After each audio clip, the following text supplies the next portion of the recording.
Hello, everybody. I'm Thomas, and welcome to my first surprise solo Starforged Saturday stream. Hello there, Dallas.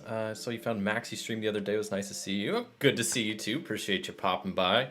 Yeah, I pop into Maxi streams every now and again. Obviously, I'm a big fan of Iron Valley, and I've been having a lot of fun watching them do their work on that new RPG that they're working on. So I'm kind of curious to see where that goes, but good to see ya. But today is a bit of a different stream. I've been streaming for a little over 2 years now, and I've realized I like keeping to a schedule. I'm kind of a scheduled kind of guy, and maybe almost to a fault, because I realized in the last like 2 years of me doing stuff, I have always streamed first off on Sunday evenings for my solo gaming Sunday, but I don't think I've ever done a video or a stream outside of my schedule. Like, I stick to my schedule and then that's all I do. But I kind of want to sprinkle in some extra stuff every now and again. So I figured once a month, maybe twice a month, I might just do surprise streams like this, where I just stream a random game. Probably on my computer, since it's a lot easier to play stuff here, but I could play stuff on Foundry or Steam or Board Game Arena or stuff like that. But yeah, I kind of wanted to just try something different. I'm also streaming at a different time because I normally stream in the evenings. I'm in Eastern time zone, so I usually stream like 5 or 6 in the evening. But I figured I'd do a little bit of an earlier stream. It's 10:30 for me right now, and just play some Starforged and hang out. Don't know how long I'll stream. Probably at least 3 hours, maybe longer, maybe shorter. It's just kind of a chill time, just to I don't know, stream a bit more and just to I don't know. I also wanted to test out some stuff with, like, I'm multi-streaming to both YouTube and Twitch now. So I have, as you can see on the screen, well, I can't really point to it, but in the middle I have a follower count for Twitch, and I have like Twitch alerts set up, and I want to try to get those set up also for YouTube at some point. But so I figured would be a best way to test them than just doing a stream. So that's the plan here today. Hope everyone that's watching is doing good. Yeah, like I said, I want to do more of these streams in the future, just kind of random, probably on the weekends, maybe also on the weekdays. If you want to catch these streams, because I didn't really give much notice, I gave maybe like an hour notice that I was doing this. I posted it in my Discord, so you can join my Discord to get more updates on when I go live and my videos. And also I post everything in like a Unix timestamp, so then Discord automatically converts it to your time zone, which is pretty sweet. So yeah, if you're on YouTube, the Discord, I guess it's not in the description. I forgot to put it in the description, but you should be able to do !Discord in the live chat to get a link if you want to join. I think that's it. Hopefully everything is looking good and sounding good. I did a little bit of like a test recording before, and I was double checking everything's kind of coming through all right, and it looks good. So I'm still figuring out this whole multi-streaming thing and all that, so I just want to make sure everything runs good, looks good, yada yada yada. But yeah, I think double checking, but everything is going good. Hello there, Katie K. Good morning to you too. Okay, there we go. I was like, is Nightbot really gonna not do that? There we go. Yeah, good old Nightbot to the rescue. How's it going, Katie? Hope I was gonna say morning. I don't know. Is it morning for you? What time is it for you?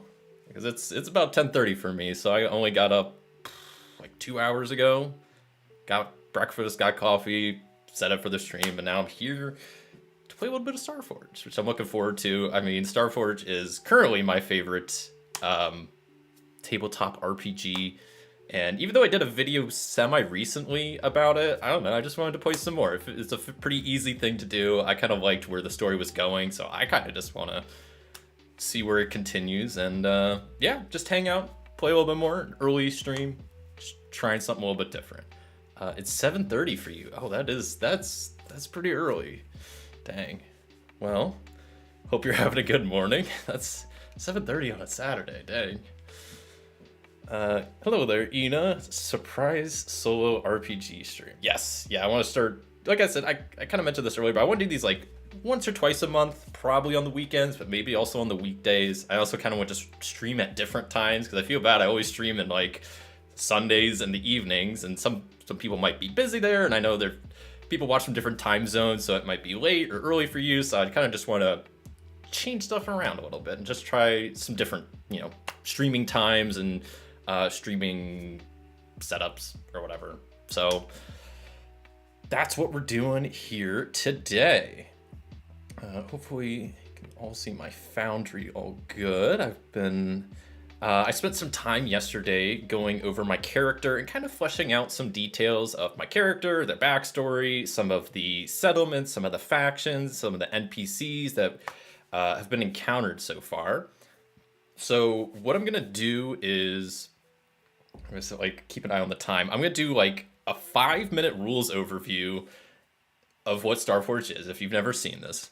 And then I'm gonna do like a 5-10 minute overview of the story so far. That if you haven't seen any of the previous playthroughs that I've done, I think this is part 4 now, because I did a live stream and 2 videos so far for this Wayfinder character, but I'll quickly also summarize the story so far, so if you haven't seen those, you'll know what's kind of going on. Always happy to see more solo RPGs from you. Oh, I appreciate that. I enjoy playing them, so I'm glad to hear that. So yeah, we look at the time, make sure I don't jabber on too long, but yeah, so let me jump into real fast about what the heck is Starforged. Starforged is a space sci-fi tabletop role-playing game based on another RPG called Ironsworn. That's why the full name is Ironsworn: Starforged. And in this game, you have a couple your character has a couple stats, you assign values to, so you have 1 stat of 3, 2 of 2, and 2 of 1. You have edge, which is like your agility and whatnot. Heart is like your, not really charisma, I guess that's more charisma, like empathy, it's your heart. Iron is more like physical toughness, shadow is more sneakiness, and wits is just your smarts. So your character has a bunch of stats. For those, you have your health, which is your physical health, your spirit, which is more like your mental health. Supply is just your overall equipment, gold, rations, ammo is kind of just abstracted to this supply number. You also have momentum, which is kind of a meta currency that you gain throughout the game, and you can burn this to turn a bad hit into essentially a good hit. There's no classes in this game, so instead you have assets that you can kind of pick and choose and match to create whatever character you want. So I'll go a little bit more over my character later, but I'm currently playing like a diplomat and an empath.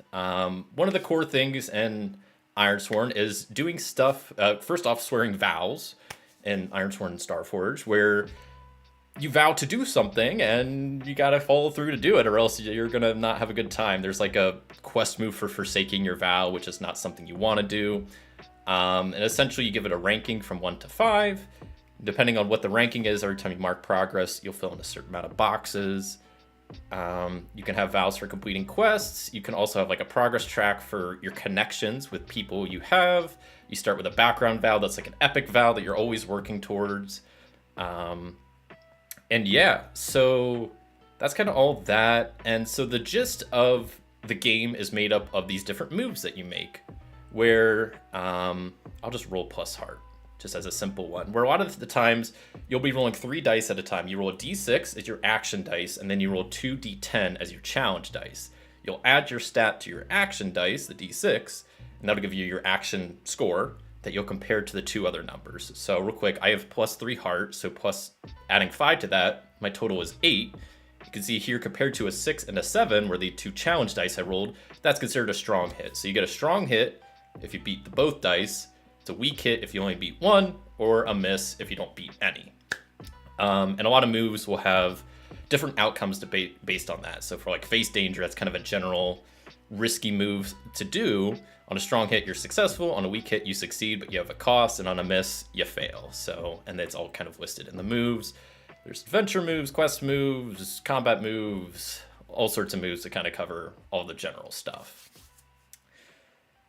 And what else do I need to cover? I think that's pretty much it. The main way you earn XP in this game is through legacy tracks. So you mainly earn experience from doing quests, forging bonds, and making discoveries. Those are the 3 kind of pillars of this game, and that's what gives you experience for just doing those things. So as you see, I've done a fair amount of quests, forged a couple of bonds, and haven't really done much discovery yet. So that's something that's going to need kind of worked on. That's kind of the gist of Starforged. I'm playing in a sector. I have a ship flying around to different settlements. Some settlements are on a planet. Some are just orbital. Some are just in deep space settlements. See my little map here. Yeah, that's kind of the gist of Starforged. There's more I'm leaving out, but that's kind of a brief overview for those who don't know. I'm up early to go to the farmer's market in a little bit. Ooh, that kind of sounds fun. Be working, even to work on stream to help you with your view count on Twitch. Well, I appreciate that. Thank you. Farmer's market, that sounds like a good Saturday morning kind of activity. Yeah, no, I appreciate you leaving it open on Twitch. That does help. Yeah, especially on Twitch right now, I'm trying to also... I have a follower goal, which you can see, whoops, in the top. I don't know where I'm pointing, but yeah, you can see in the middle. So I'm trying to hit 20 followers. So if you're watching on YouTube, go follow me on Twitch. You get more updates when I'm live, and helps me out. Helps build my Twitch channel up. I just did my first stream last Sunday, so I plan on multi-streaming all my streams like this because I enjoy it and I want to stream more on Twitch. And I think maybe at the end of today, depending on how many people are around and how long we go, I might try to do my first raid where you raid a channel. It's one thing I really like about Twitch is that you can like raid other channels and bring your viewers along and all that good stuff. What is your Twitch link? That is a great question, which would make a great thing to have a command for. And currently I don't. I'll post it here. It's my same username. It's Board Games with Thomas, but I'll still post it real fast. It is there. Oh, I'm hearing myself now. That was weird. Okay. So yeah, that was a quick overview of the rules. Now I will give a... Holy cow, that scared the crap out of me. That scared me. Thanks for the follow, Minister of Love 47 and Redbird 1990. Appreciate it. Man, those follower words are loud. I need to like turn that down somehow. This made me jump. Man, oh man. Yeah, you can see it on screen. Yeah, I'm glad that's working. I did a little bit of testing today, but I wasn't sure if it was gonna, work when I actually start, but looks good. I'm still just using all the default Twitch alerts and follow stuff. Eventually I'll get some cool custom made alerts and overlays and whatnot, but for now, I'm just rocking the default stuff. But I appreciate the follows. So the story so far. So my character I'm playing is Juro Bahari, aka Wayfinder. He is a 33-year-old guy who is a bit of insightful and kind. He looks kind of concealed. He wears like a gray jacket with like a blue shirt underneath. His heart is 3, his shadow and wits are 2, and iron and edge are 1. So he's pretty good with people, pretty sneaky, pretty intelligent, but not very strong or agile. For the assets, he's an empath, so he's good at reading people and whatnot. He also is a diplomat, so he is able to negotiate with other people. He gets bonuses when he like swears an iron vow to resolve a dispute. And then also I have a protocol bot named Book that helps me in essentially informal social interactions. They'll help me kind of, I don't know, not mess up, not say anything stupid, I guess. So that's what they do. And what else? So my background vow is to resolve a dispute between this one faction called the Commonwealth and this other one called the Alliance. And essentially, my character was born on this orbital settlement here called Felicity, which is also where this adventure started, and grew up there and was raised by their parents, but then spent a lot of time with a guy named Dex, who eventually became Wayfinder's mentor. Dex works with this group called the Federation of Serene Menders, who is like the main healing guild in the sector, and became like a protege to Dex and learned a lot from him. And eventually Dex gave him a ship to help let Wayfinder go out and explore the world and help other people outside of Felicity. So one of the things that Wayfinder heard about was this group called the Commonwealth, who are kind of seen as raiders, but they're more of like a fringe group. They have slowly been moving into the Haunted Channel, which is the sector I'm in. And the Alliance is kind of this established guild in this sector that's kind of like provides protection and is kind of like a, I don't know, like a more guarding guild type organization, I guess. And so they're not a big fan of this Commonwealth guild moving on into the sector and slowly taking over planets and whatnot. So my kind of background vow is to help resolve that dispute.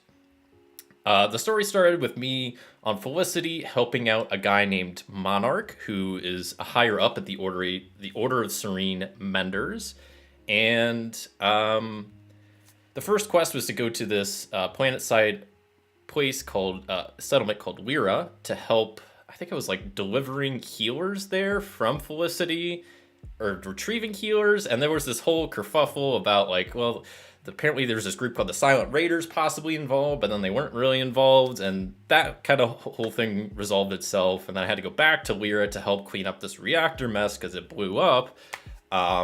Did that, and then after that, I had another quest to go back to Lyra because essentially, which is leading to my current quest that I'm on right now, is there is someone by the name of Brick who is being hunted by a bounty hunter.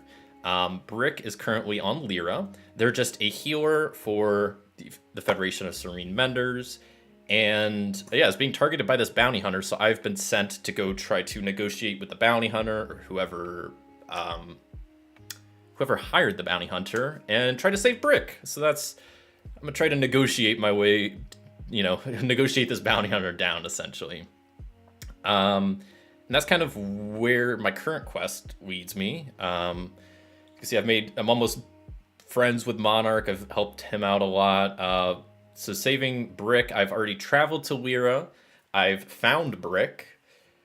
He knows someone's after him, so he was already being cautious and hiding in his house. I went to like his workplace, talked to his boss, Jester, and she was super helpful and pointed me to like where he lives. And I don't know why I closed out that sheet because I'm gonna need it here in a second. But I do have some of the NPCs written down. But yeah, essentially, here's all the NPC. And I was starting to fill in a little bit more details. So yeah, Brick is just a healer, and Jester is the leader of the Order of Serene Menders on Lyra specifically. So she's pretty high up there. And so yeah, I learned a bit more about, well, why is this bounty hunter coming after Brick? And it's essentially, there is this faction on Lyra called the Guardians of the Golden Court, which is a guild that deals with underwater mining because Lyra is a ocean world. It's an ocean planet, so Lyra's a settlement on, what's the planet called actually? Siren. Siren is the planet's name. Lyra is the settlement, my bad. So it's an ocean world, so there's lots of water, but they deal with mining underwater. Essentially, the Guardians of the Golden Court hired this other group called the Silent Raiders for some task. And the Silent Raiders, they're welcome on Lyra, but some people don't seem to like them. And it seems like I don't have the exact details yet, but essentially the Guardians of the Golden Court hired the Silent Raiders for something. There was a dispute about what happened, like whether the requirement was fulfilled or the job was done, and so the Guardians of the Golden Court were like, well, we're not paying you Silent Raiders, and the Silent Raiders did not like that. The only other main faction on Lyra is the Federation of Serene Menders, and they're supposed to remain kind of neutral because they're supposed to like help everybody, but Brick was pretty adamant about being on the side of the Guardians of the Golden Court, which the Silent Raiders did not like because meant the healers are supposed to be neutral, and Brick was being not super neutral and pretty vocal about this whole situation. So that made the Silent Raiders mad, and apparently they sent a bounty hunter after him. It seems like it's a hired bounty hunter from a faction named the Infernal Imperium, which is just like a bounty hunter faction. And so right now we got Brick out of his house to a hotel.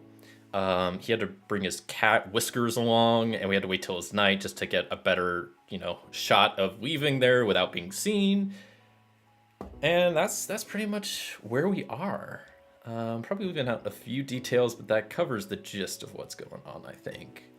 Yeah, I'm double check I didn't forget any like major factions or. Yes, I don't know much about these two, like the Alliance and the Commonwealth yet. That's kind of my overarching quest, which I want to start working on today.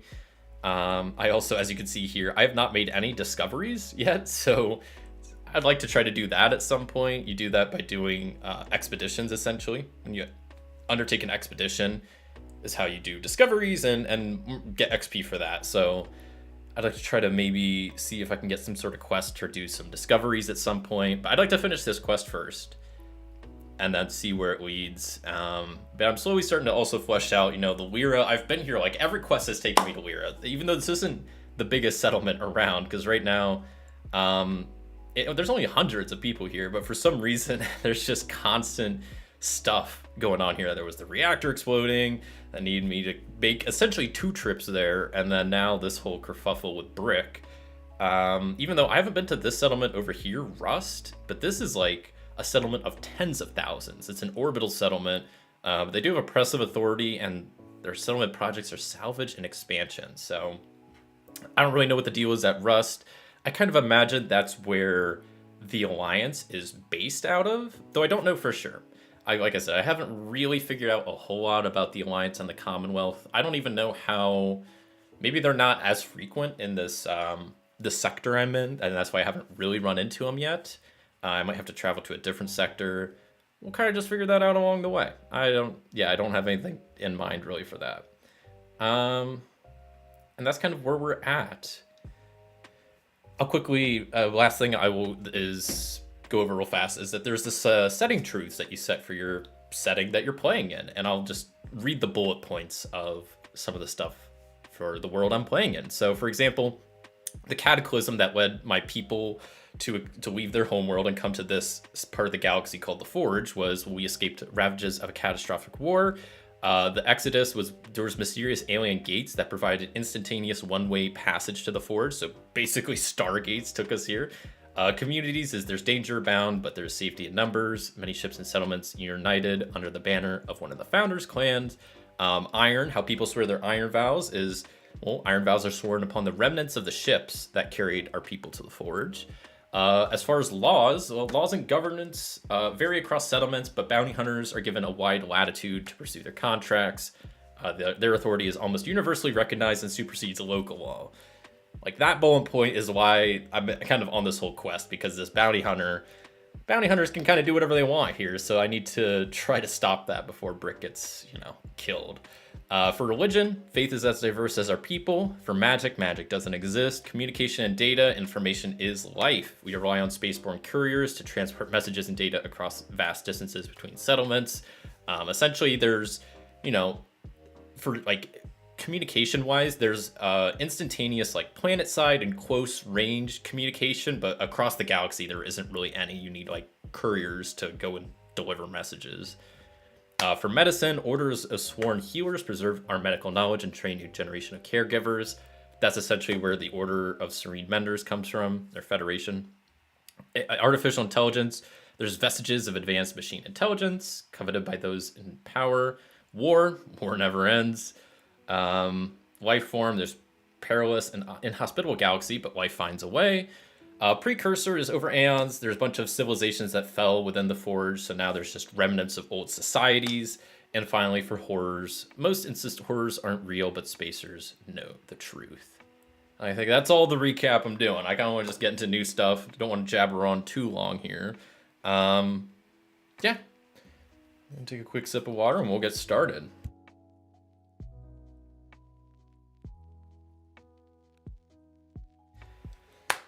Okay, so first things first, I'm still on Lyra with Brick. Right now, we have moved him into a hotel just to be safe, and I'm trying to think.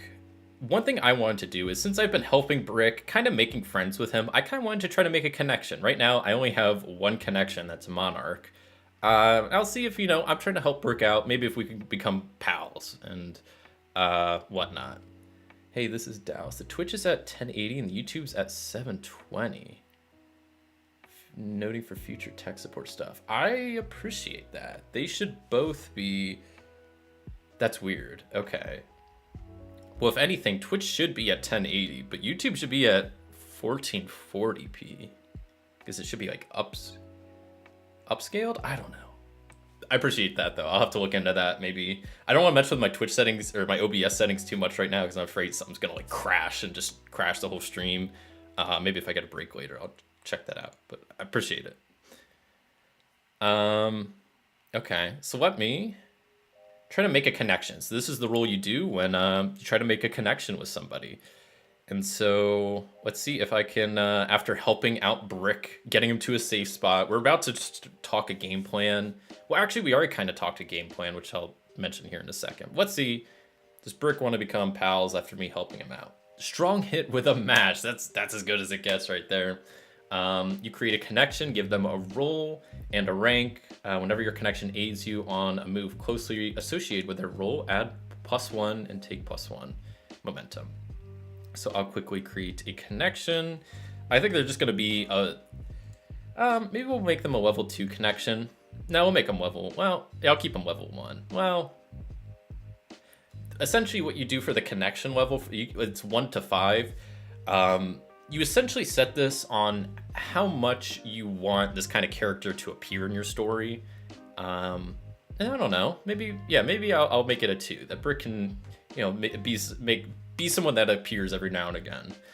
So yeah, now whenever I help them out, I can develop my relationship. Which I imagine me getting him to a hotel, I'm at least gonna mark progress once, because I feel like helping him get safe and helping him with all this bounty hunter stuff is, a worthwhile way to help develop a relationship. So, okay. Essentially the plan is, Brick doesn't know for sure, but he knows who's like after him, but he knows there is this bounty hunter guild on Lyra, and the Silent Raiders have hired this bounty hunter guild before in the past, so that's who he assumes is hiring the person that's after him. So his plan was that the Silent Raiders guild is mad at this underwater mining guild, right? Because of the whole debt dispute or whatever. So what Brick recommended was I should go find who's in charge of the mining guild to essentially point the blame onto them. Which I think is an okay idea. I mean, I don't have any better ideas. Because it really seems like I need to go to the Silent Raiders, not the bounty hunter. Because the bounty hunter's hired. They're hired to kill. I don't think it's going to be easy to talk them down. And even if I do, the Silent Raiders are still going to have a grudge. So I think I need to go to the Silent Raiders. But first, I need to probably try to get some information about the other guild, the Golden Court Guild, to see who exactly is in charge there and who maybe made the decision to not pay the Silent Raiders that started this whole dispute. So yeah, I think that's kind of my plan. So I will, it's like, I'm going to use this. There's like a little mini clock down here, which I'm going to use to track time. Right now it's like 11:30. We waited till night to move Brick to a hotel. So now we're chilling. And I'll probably just also get a room for the night and rest up because it's late. I feel like I'm not going to get anything done, super late at night if I'm going to be going around trying to talk to people and whatnot. So it's bright and early in the morning. I get a good night's rest. I don't think I can really do anything here. My spirit's good. Supply is a little low, but besides that, I'm sitting good on all my stats, so I'm not too concerned. So yeah, I guess I just need to go around and try to need to talk to some people, see who knows about this Guardians of the Golden Court faction, and try to figure out more about like who's in charge and who kind of specifically made the decision to not pay the Silent Raiders, because that's who, if I give that information to the Silent Raiders, maybe they'll chill out with Brick, because Brick really didn't do anything wrong. Like, yeah, he I guess he kind of did. Like, he was pretty vocal about not paying the Silent Raiders, and maybe he should have just shut up. But he didn't. It wasn't like it was his decision to not pay them. He was just kind of persuading the Federation of Serene Menders to kind of side with the Guardians of the Golden Court, which made the Raiders angry, kind of understandably. So Yeah. I feel like these factions need to graph with colored lines for their relationship. Yeah. I'm trying to also not add too many factions because then it gets like kind of confusing, but I do like having a good amount of like smaller, like just factions on just a settlement and factions that are like could sort of like covering the whole sector. So what do I have? 1, 2, 3, 4, 5, 6. I have 6 factions total, which these 2 I haven't even started worrying about. But yeah, these 4 are all the ones that are kind of relevant. So yeah, there's a lot going on, but hopefully we can kind of figure it out and get this resolved, because I've been working on this quest for a while and it's close to being done. I mean, I think all I have to do is now essentially find this information and then go talk to the Silent Raiders and try to just persuade them to call off the bounty hunter, and if anything just go after the dude that made the decision and not Brick. So yeah, that's my plan. Let's see if it works. So first things first is I'm gonna go around Lyra and try to gather information about who is the leader, or who would have possibly made that decision in the Guardians of the Golden Court. So let me double check. I might try to secure an advantage first, and I will secure an advantage by I'll just roll plus heart, as maybe I will try to just ask around a bit, maybe go to some bars, maybe a local market to see, just try to ask about this faction, this Guardians of the Golden Court, and just get some general info about where to find them, where they're, yada, yada, yada. And that'll help me in my gathering information roll. Oh, that looks good. That's a strong hit with a match. +2 momentum, bumps my momentum up to 10. And on my next move, I get +1. So now I can do my gather information roll, and I will get +1 to this because I secured an advantage. My wits aren't the best, so we'll see if it's a miss. But luckily I can burn momentum, and you know what? I will, because that's not even that much momentum. Oh wait, I burn all of it, I guess. I forgot that's how that works. Whatever. I'm already maxed out on my momentum. It's not like I really need it for anything at the moment, so strong hit. I discover something helpful and specific. The path you must follow or the action you must take to make progress is made clear. Envision what you learn, take +2 momentum. So, I mean, I think I was looking for a kind of who's in charge of the Guardians of the Golden Court, and I think I find them. That's what I was looking for. If I got a strong hit, that's what I find. So let me real quick pull up an oracle to roll up a call sign for this character to see what they go by. And then Hellhound. Okay, what a great name. So I'll just put in, like, I don't even know. I'll add that to their little section here that their leader is someone named Hellhound. So yeah, I could see how someone named Hellhound is maybe making enemies with the Raiders. It maybe doesn't sound like the nicest person, or maybe it's just, just a name to help, I don't know, convey something. I'm not sure. But okay, we get a name for someone named Hellhound. Now, I guess, do I actually want to go talk to them? I probably should. Because I don't know, if I'm playing a pacifist diplomat, I mean, my book's plan is just, I tell the Silent Raiders, hey, Hellhound is the one that made this decision. Go after him. But then the Raiders are going to be going after him, and, like, that's still a bounty hunter, and people getting hurt. Like, I'm a pacifist, so I'm really trying to, like, stop all the violence. So maybe I should go talk to Hellhound, see maybe why he made this decision, and maybe see if I can get him to talk to the Silent Raiders and resolve that, because that would probably be the best, most peaceful option. That way no one's really mad at anybody anymore. But I don't know how talking to someone named Hellhound's gonna go, but we'll see. So what does a match represent story-wise? It's just mainly, like, in this game, it's just like a critical success. It's kind of instead of just a strong hit being a yes to your question, you could think of strong match being like yes and. So it's like you get a little bit extra with it. You can also, if you do a miss with a match, that's like a critical fail.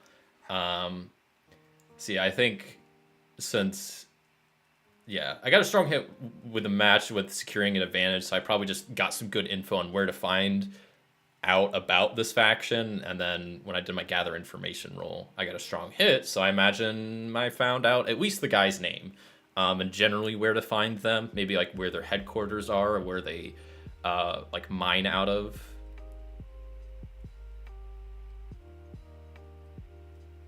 Oh, what do you envision? Yeah, so yeah, I think it's more just that. Yeah, I found because I was trying to secure an advantage by getting info. So I not only did I find good info um, about the faction, I probably found out where to find them, and then the next role was to gather information to get the name, which I was able to do. The call sign of the guy. So Hellhound is who's in charge of this Guardians of the Golden Court, and so now I'm gonna go try to find them, talk with them. I don't know how this is gonna go. Also, I need to start using the compel move more. I think my last video, there was a lot of rolls where I was using the Oracle chart to answer something when I probably should have been rolling for compel. So I need to try to do that more when it makes sense. I guess because in my head, compel sounds like you're trying to like, I don't know, that sounds more, I don't know what the word is, like, I don't want to say aggressive, but it sounds like a more dramatic thing. But like one of the options is like you're trying to charm or encourage, so it can be not as like of a bad thing if you're trying to compel somebody.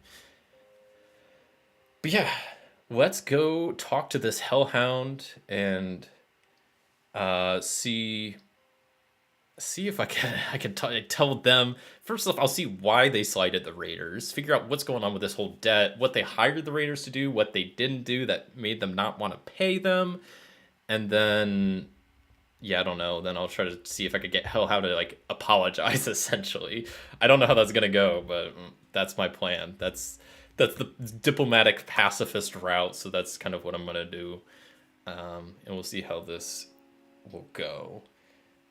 Um, okay, so I will head to the headquarters of this faction. Like I said, this Guardians of the Golden Court, I have it kind of noted here that this is an ocean world, and this guild specifically deals with mining and specifically underwater mining. So they probably have like, I don't know, one of their main bases of operation is probably near like one of the main docks of the city, because they probably, you know, are near there, and maybe they have boats that go to like their, you know, drilling facility that's in the ocean or something. I don't know. But I head to their little headquarters, and I will just go inside, I guess. It's for bright and early in the morning. Let's say maybe fast forward a little bit to like 8 o'clock as I roll up to their facility. And I don't know, I guess I just try to head inside and see what happens. So I try to go in. First off, I'm gonna do some oracle rolls because I feel like I have some questions. First off, if I just find the door, I know where it is, so that's not something I need to really ask about. But is it unlocked? I'm gonna go likely. It is unlocked. Okay. So I go inside, and you know, I don't have any real weapons on me. I have like a pocket knife and maybe like a small like machete, just for like more self-defense against like animals or creatures, but not really to like attack anybody. So I'm not like walking in there with a gun and all this stuff. And I'm just, I want to see if I see anybody. Is there like a receptionist or someone just like working around the shop? I think it's probably likely. It's unlocked, but there's no one around. Okay. Well, I walk in, I don't see anybody. It's pretty early, so maybe people weren't working yet. Maybe they're, you know, already out for the day. That could be also part of the case. So maybe I'll just yell. I'll be like, hello, and see if I get any response. Because maybe I just snuck in and there's people like in the back. Maybe they're in the break room. I don't know. I'm gonna yell hello and see if I get a response. I think it's likely, but I don't know. Okay, cool. I do get a response. Thank goodness. Someone's around. So someone comes from like the back. I imagine this is like a big kind of open like garage area, and like I said, it's kind of probably near like a dock that they have like boats and stuff to like go out and do their mining and whatnot. So I imagine someone comes around, and I greet them and introduce myself as Wayfinder. And who is this? I wonder, is it the person? Is it Hellhound? Probably not, but it might be. I'm gonna go with unlikely. No, it is not Hellhound. It is someone else. So let's get a quick name for this other employee here. Just so I have something to reference them by. Call sign Tycoon. So like, oh, I just introduce myself. They're like, oh, I'm Tycoon. I was like, nice to meet you, Tycoon. And I just tell them that I am I'm looking for, I guess, your boss, Hellhound. Are they around? I need to talk to them. I just have some questions about a recent conflict with the Silent Raiders that I want to get some more details on, is what I essentially say. And I'm going to try to do a compel roll. This seems like a compel roll. And maybe I'll also... I don't think any of my stuff will help me. So I just need to try to compel them. And I'm just like trying to charm them. I'm not trying to like threaten or lie to them. I'm just trying to get some information. So I'll roll plus heart. Hope this... Oh, that's bad. Oh, no. They refuse or make a demand that costs you greatly. Ah, shoot.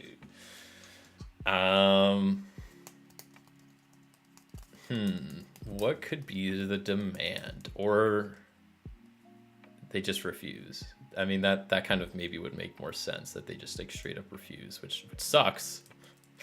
And I don't know what I'm gonna do now if that's the case. I guess maybe I'll ask the Oracle if they straight up refuse, and I'll maybe just look at 50-50, because I don't know. Do they just straight up refuse? Yeah, shoot. They're like, nope, can't talk to him. Yeah. Sounds like the quartermaster doesn't like visitors with a certain vibe. Yeah, I guess I didn't pass the vibe check. Well, I also just walk in. I mean, I was not, not mean or trying to be rude, but I just walk in. I'm like, hey, let me talk to your boss. And maybe they're also on edge because of the Silent Raider conflict, so they probably don't want people talking to Hellhound. So he just straight up refuses. Okay. Well, that's a predicament. Where do I go from here? Do I try to push further and try to compel them more? Do I do a stakeout and wait outside the building for this Hellhound? Do I give up on this route? I don't know. I don't know. What do I do here? Let me think about this for a hot second. So I'm in this building. Tycoon shot me down.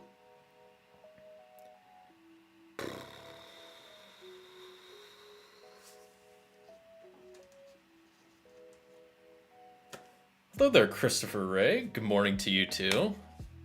Yes, surprise stream if it is. Yeah, RPG. Hope you're doing good. Still pretty early here for me. Was it like 11:13? So still pretty early in the morning, but appreciate you popping by. And yeah, I want to do more of these kind of random streams, probably on the weekends, but maybe on the weekdays. Trying to make this like a, I don't know, once or twice a month thing where I just stream a little bit more, because I like streaming, and there's some games I just want to play more of, like Starforged. So, yeah. Now I don't know what to do here. I don't know if I should push on further or just give up. I don't want to give up, but then like the other options aren't going to be as good. I might try to compel them one more time, even though they shot me down. I think one of my assets is empath, to try to read someone's like emotions. I can roll plus heart. So let me try to get like a read on this guy, and maybe I can like figure something out. Usually Oracle rolls should have two interesting outcomes, or decide between.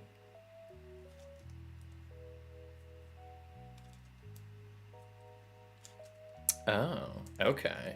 Well, I mean, I guess it wasn't interesting, but my Oracle roll was like, yeah, either he refuses or makes a demand, because I don't know, I wasn't sure which happens because of this compel. But I guess he just straight up refused. If he made a demand, that would be a little bit simpler. So I guess I'm gonna try to read this guy's like emotion and intent, and try to just get like a vibe check of him because that's what my empath ability lets me do. So I'm gonna roll plus heart and see if I can maybe, I don't know, like read his body language, try to like get some. Oh God, I'm not rolling good today. On a miss, you reveal a troubling motive or secret. Oh God, maybe I shouldn't have tried to do that. Yeah, because right now, I don't know, a troubling motive or secret. What could be the secret?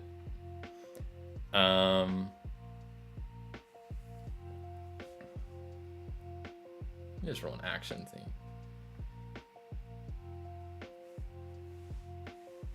A motive or secret. I wrote focus piece. That doesn't really fit the theme though. Let me try focus something else. Focus innocence. Okay, so maybe I'm kind of gathering that he doesn't want to talk. Yeah, we'll get rid of this piece one. Yeah, he doesn't want me to talk to Hellhound because they just want to seem innocent in this case, and like the more they talk, they might like mess up talking or something. Like I don't know. That's just what I'm gleaning from talking to him, I guess. Misses are interesting rather than dead ends. This might help you in a roundabout way. Yeah, I might have to try to think about that like that a little bit more. Yeah, because sometimes sometimes I just kind of get myself in a corner and it's like, well, what am I supposed to do here? Like the idea of a surprise streamer often play those games. Oh yeah. I saw Christopher. I appreciate you becoming a tabletop titan. You got that cool new members badge next to you, and you also get access to the cool emotes like this one. Pretty sweet. So I appreciate that. I think that happened after last streamer at some point. Focus innocence. Yeah, it seems like he really just doesn't want me to talk to Hellhound because they just want to seem innocent in this situation. So what? I think I'm just gonna do a stakeout. I'm going to just leave the building, and wait around outside. Maybe the NPC could be bribed. Yeah, that might not be a bad idea too, because that's one of the compel options. I think is like, I guess that would be not incite. Would that also be like, I guess barter maybe? Just try to slip him a few credits and see if that does the trick. I mean, I'm not opposed to that, but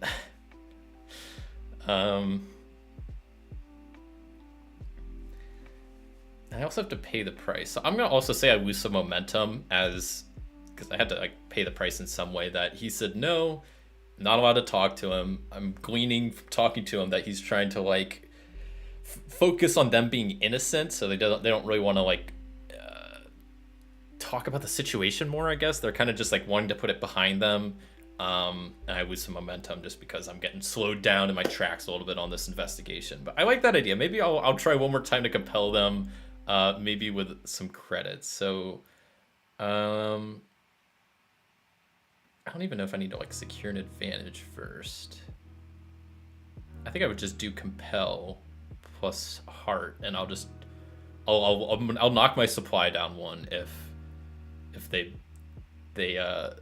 want to try this, but this might just make it worse. I don't know, but I'll give it a shot. I'm pretty good with heart, and that's a 6. So. Okay, so I knock my supply down one, but I get momentum back, and that kind of works. Okay, we'll go with that. I kind of like that maybe, greasing the palms a little bit more can help them make a decision a bit easier. He can be convinced sending away the PC will be more detrimental to them. You find failing forward sometimes it's solo to be the hardest thing. Yeah. What do you mean convinced sending away the PC? Oh, will be more detrimental, like if I were to go away? Yeah, well, it seems like they took the bribe, so I think Tycoon is dealt with. I'm like, maybe I just kind of like give I give him some credits. I'm like, listen, I'm here to help y'all. I'm not with the Silent Raiders. I'm neutral party. I'm just trying to help resolve this dispute. Here's some money. Let me talk to him for 5 minutes. And I guess maybe I make a convincing enough case that even though they really don't want to, um, I'm able to. So we'll go with that. I like it, and we'll keep on keeping on. So I imagine Tycoon, pockets the money, goes to the back, grabs his boss man, comes back, and is comes some older looking guy comes back and introduces himself as Hellhound. I'm like, oh boy. So maybe as they're introducing themselves, I'm gonna try to do my empath roll again, where I try to like read their emotions and kind of intent and try to just get a read on the person, because I don't really think I've really used this empath roll besides today. I think might have been the first time I've done it. So I'm gonna try this again, try to get a read on this guy, seeing what their deal is. Oh boy, it's a weak hit. So on a weak hit, the visions are murky. Take +1 momentum. Okay, so I'm not really able to glean too much from just his body language, maybe how he's talking or composing himself. So I'm like, okay, whatever. I just get a little momentum back. I'm finally at least talking to the guy. Oh, Nightbot sent a hydrate reminder. Everybody stay hydrated out there.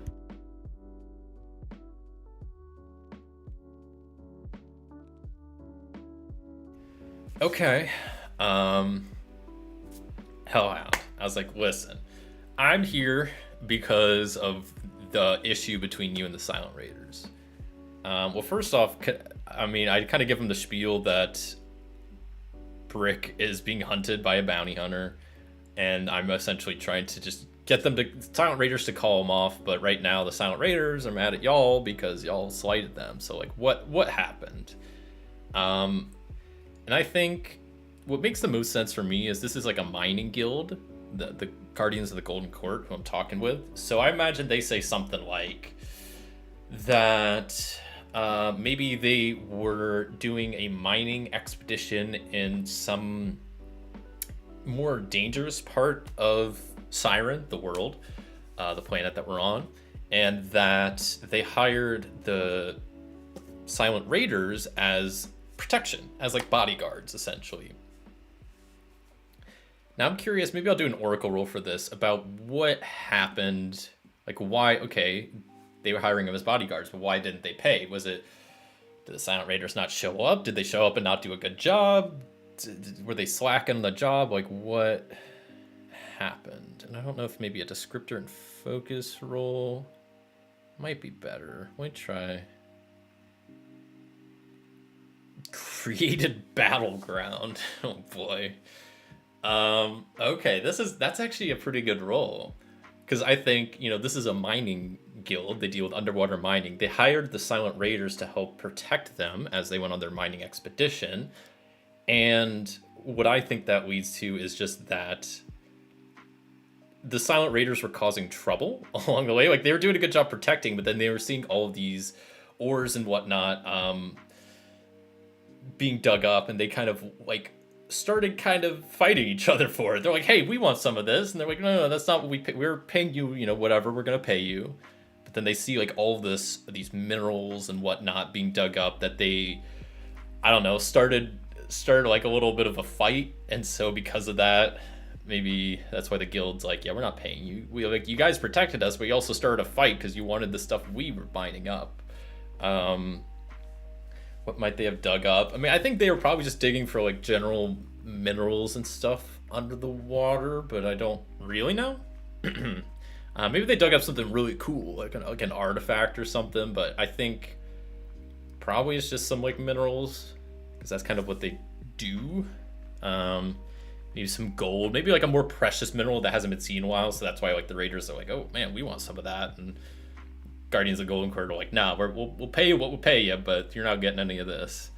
And that caused maybe a little bit of a kerfuffle. Okay. Well, that's something. Okay, well, what I think I'm going to do is say, listen, here, Hellhound. Regardless of whether they started a kerfuffle or not, they were fighting over the gold that you dug up. Like, you hired them for a job. You said you were gonna pay them. They did do the job, maybe not the best, but you still need to pay them. And I'll be like, right now, I mean, you live on this settlement with these raiders, so if you want to get along, I think you should make amends. You have bounty hunters after people that were speaking up about this issue. Like, this has caused quite a stir, and I think you should just pay them back. Maybe you don't even have to pay the full amount. Maybe at least pay 75% or whatever, just because they caused some injuries among some of your workers. I think that's the route I'm gonna go. I'm gonna try to compel them. I will be able to use my diplomat asset. So when I move to diffuse, reason, or negotiate, I can add +1. Boy, this is gonna be it. Let's see if I can compel Hellhound to maybe at least pay some of the money. Not even all of it, but at least give them maybe a majority of what they were owed. Let's see how this goes. Please listen, man. Oh no, it's a weak hit. Okay. They'll do what you want or agree to your conditions, but their agreements come with a demand or complication. Envision their counteroffer, take +1 momentum. So I think to me, that means they'll pay some of the money, but not all of it. Let's just say 75% of what they were owed. But I think also the other, because that was going to probably be part of it regardless, but I think with the weak hit, that just means they want an apology, essentially. They want the Silent Raiders to apologize. To be like, listen, I mean, obviously, we should have paid them, but they were the ones that started fighting our workers over these minerals, and that's kind of messed up. So if they apologize, we'll give them most of the money back that they're owed, and we'll call it even. I'm like, well, I think that's as good as this agreement's gonna get. I was like, I guess I'll go talk with the Silent Raiders and see if I can patch things up. So I think Hellhound for his time, I was like, listen, I'll be back maybe later today. I need to go talk with the Silent Raiders, see if I can smooth things over. I'll be in touch. I'm like, just tell Tycoon, tell your lackey Tycoon that if I come back, let me talk with you, because this is kind of important. And yeah, I'm gonna mark progress on my quest, because I feel like that was some good stuff. So at this point, I mean, I think the last step is just I need to convince the Silent Raiders to call off the bounty hunter, apologize, and then they'll get most of the money they're owed, which, yeah, maybe that won't be the best. And maybe what I could do is also use some of my supply to help maybe cover the rest of what they're owed. I'd be willing to do that, even though it would completely destroy my supply, but if that's the one issue that's going to cause them to not go along with this, maybe I would float them, however much credits or whatever they need to be happy. And I think that's kind of maybe the route I'll go. Boy, oh boy. Okay, I think before I leave from Hellhound's place, workshop here, I'm going to ask him and be like, hey, do you know who can I talk to of the Silent Raiders to... who are you gonna pay? Who's the leader over there that I can talk to? I'm just gonna once again roll up a call sign for somebody. Hopefully it's not one we already have. Dash. Okay, so I'll put them as maybe leader. Maybe they're not the leader, but they're higher up there. They were the ones that that Hellhound was talking to hire this small group that helped out. So I'm like, okay. And then maybe I'll also quickly ask, do you know where I can go find a Dash to talk to them? Which I think will probably be likely. I mean, they're the ones that hired them. They should know where to find them, right? Let's see though. Nope. No, apparently not. He had to maybe go through some channels to talk to Dash, so he doesn't have a direct line of communication with him. So, okay. Thanks for your time, Mr. Hellhound. I'll be back once I find Dash, talk to them, convince them that they're going to get less money and they need to apologize. I'm sure they're going to love that deal. But this is the best, I think it's the best option I have in this situation. So, okay, so I leave the workshop, we'll say, I don't know, half hour passed through all of that talking and whatnot. So Still pretty early in the morning. And I guess now I need to. Boy, oh boy, I already know kind of where the Silent Raiders are. There's a bar that they own in one of the kind of districts of town. There's kind of like one kind of area, like a neighborhood or whatever of the settlement that they frequent, and there's a bar there that's pretty much the Raider bar. They call it the Rowdy Raiders. So I think I need to head there, get some information about where I can talk to Dash, find Dash, convince them, and have them call off the bounty hunter. It's as simple as that. It's as simple as that. It's so simple. I definitely am going to be able to do this. For sure. Okay, so what I think I'm going to do first is I'm going to walk across town, say, I don't know, it takes me... I like doing things like half-hour increments just to make it easier, because, I don't know, I don't have to keep an exact time track, but I like having a general idea of what time it is. So we'll say it takes me a half hour to kind of make my way across the settlement, leaving the Guardians of the Golden Court workshop area, and I arrive at the part of town that the Silent Raiders frequent, and I see the bar, the Rowdy Raiders bar, and what I'll probably do is try to secure an advantage by just scoping out the place a little bit, maybe waiting outside, seeing who's coming and going, and just getting kind of a feel for the place before I just barge in there, because I don't know how this is going to go. So I'm going to secure an advantage using my wits, because I'm kind of using like observation to just kind of scope out the place and get a feel for it before I go inside. Let's hope this is decent. That is a miss. Okay. Yikes. So I was just trying to secure an advantage, man. If you fail or your assumptions betray you. Okay. So all I was doing is trying to just see if people were coming and going. And maybe like I find the bar, but I mean, it's 9 o'clock in the morning, so there's probably just no one there, honestly. Like it's probably just too early for people to be even at a bar, even if they're not like maybe drinking alcohol. Maybe they still like serve breakfast or something. It seems like there's no one coming and going. Maybe there's like a back door that I didn't see, but we'll see. I definitely lose some momentum, and that I just don't get any information can maybe be my pay the price, is that I just waste some time. I sit there for maybe an hour and I don't see anybody. And maybe also, since this was a miss, I mean, I lose some time, don't get any info, lose some momentum. I feel like that's pretty good. I was gonna say maybe like someone spots me, but I feel like with like losing time, no information, losing momentum, that's like 3 small things. That feels like a pretty good, I don't know, pretty good, what's the word I'm looking for? Consequence for the miss. Okay, so no information. Maybe it's just too early in the day. So maybe I'll try to do some recover moves. Specifically, I might try to resupply some of my supplies while I'm just around town. It's still early in the day, so maybe I'll weave for a bit just to not look too suspicious, just hanging outside this bar all day. And maybe I'll go try to...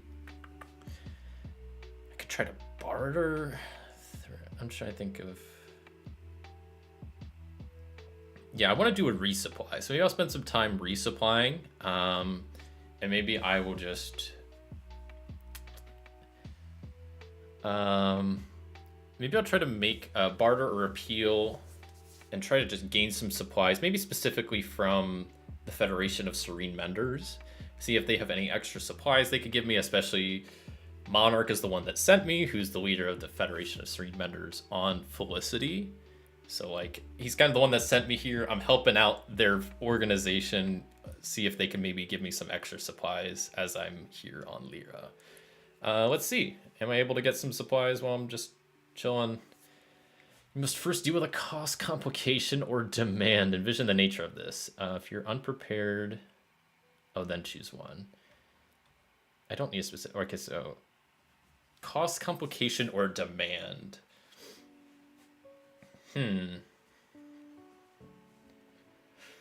Well, that's something. I kind of think maybe they'll give me supplies if they'll give me the supplies, but they also ask like, yeah, they make a demand of me.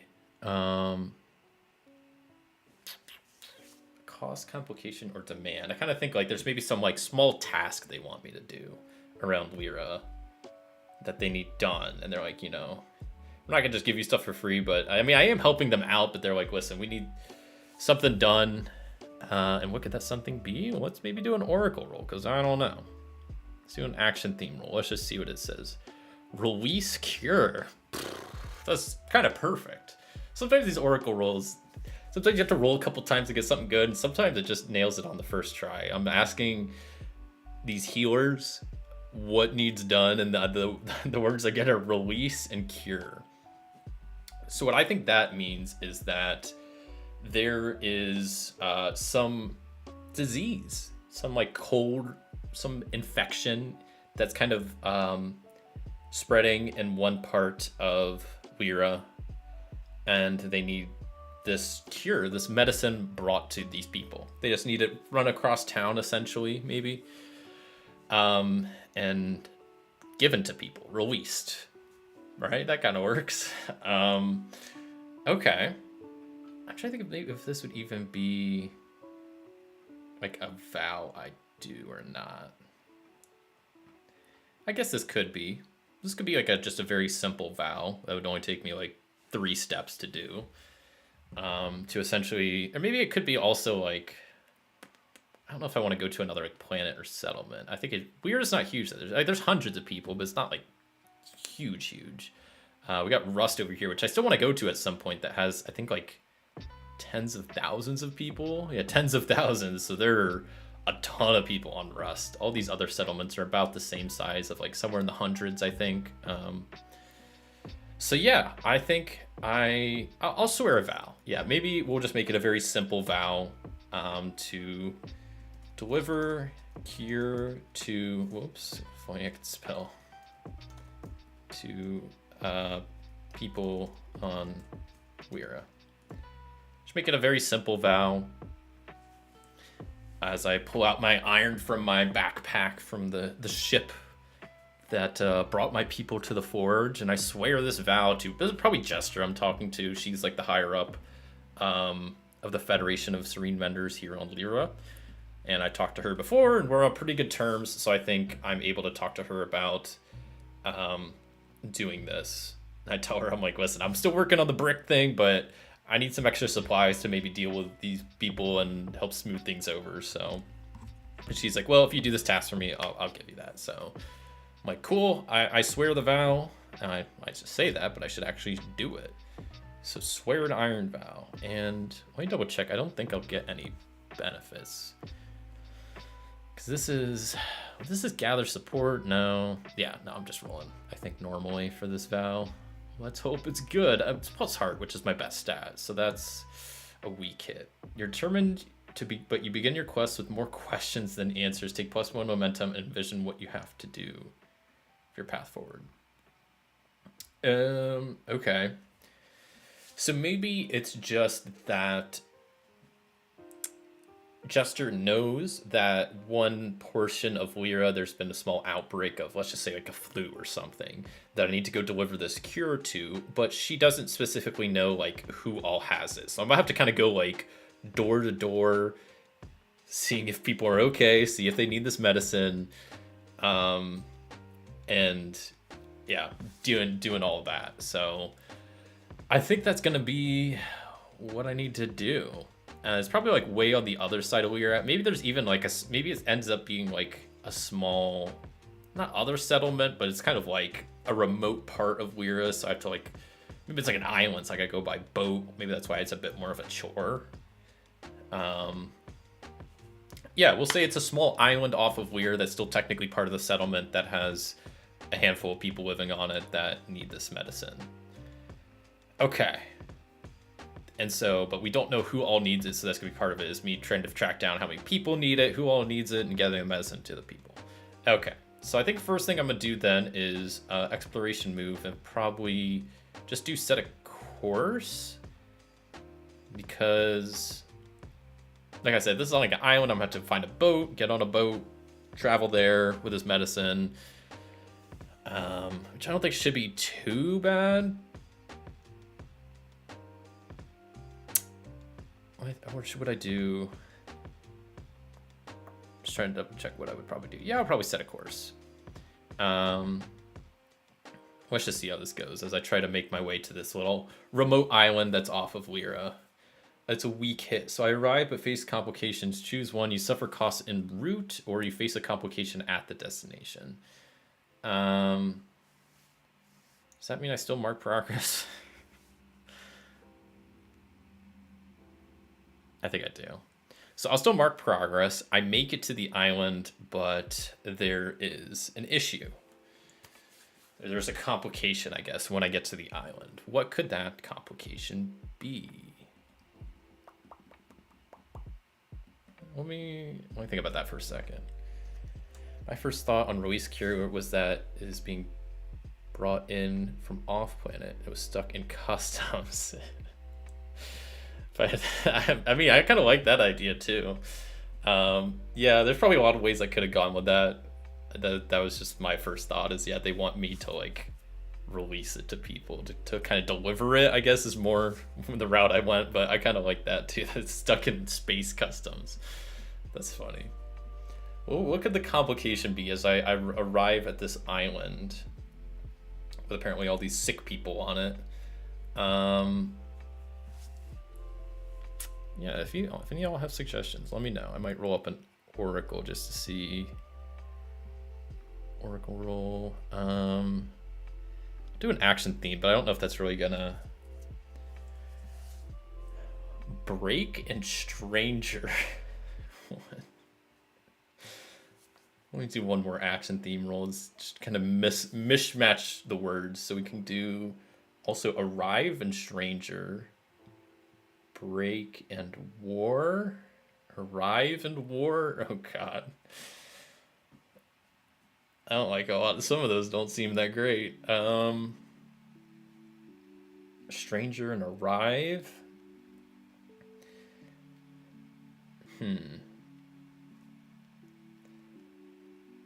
Crazy art killing everything on sight. Well, listen, snipe.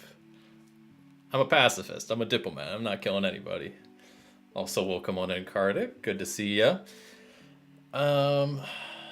Yeah, I'm trying to think. I kind of like the stranger one. So maybe I could do like, yeah, stranger and arrive. That as I arrive up at this island, there's just maybe some person that's, I don't know, maybe waiting for me. I'm trying to think of like who they are and why they're waiting for me and why this is like an issue.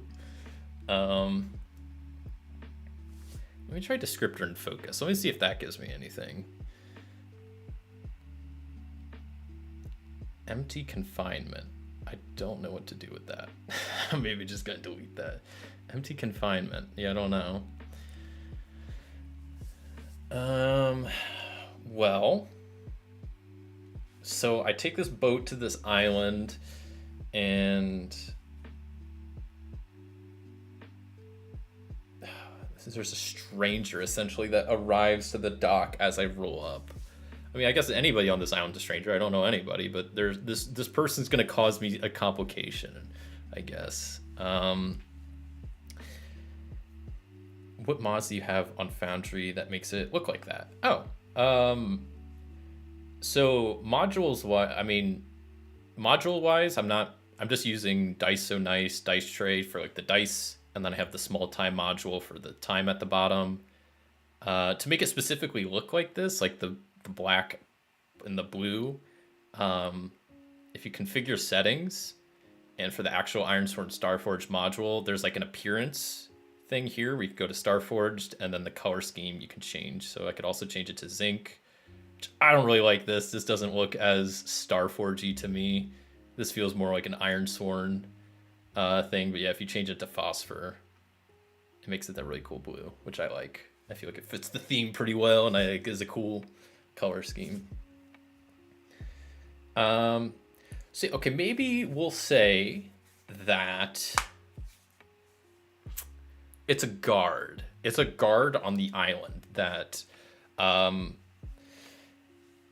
won't doesn't want me to come on the island or something. Like they're like no visitors.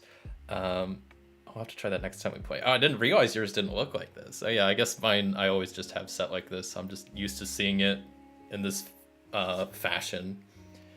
So yeah, we'll say that there's some guard on the island that's like they immediately like come up to my boat and they're like, you can't come on this island. Maybe it's like a private island, and also he mentions like there's sick people. And so I might have to try to like compel this guy to let me on the island. So I don't know if I want to do my empath roll, because sometimes that could be bad too if I try to read the emotions of this guy, but kind of get a read on him. But I'm gonna try to do it. I'm gonna do a heart roll. We'll see how this goes. Let me kind of get a read on this dude. Oh boy. Oh, that's good. Okay, finally I'm actually able to read someone's emotions and get some information. A glimpse, a helpful aspect of their inner self, essentially. So, I take +2 momentum and I add +1 whenever I make a move to interact with them in the scene, which is super helpful. That's why I wanted to use that empath thing, is because it's pretty dang helpful.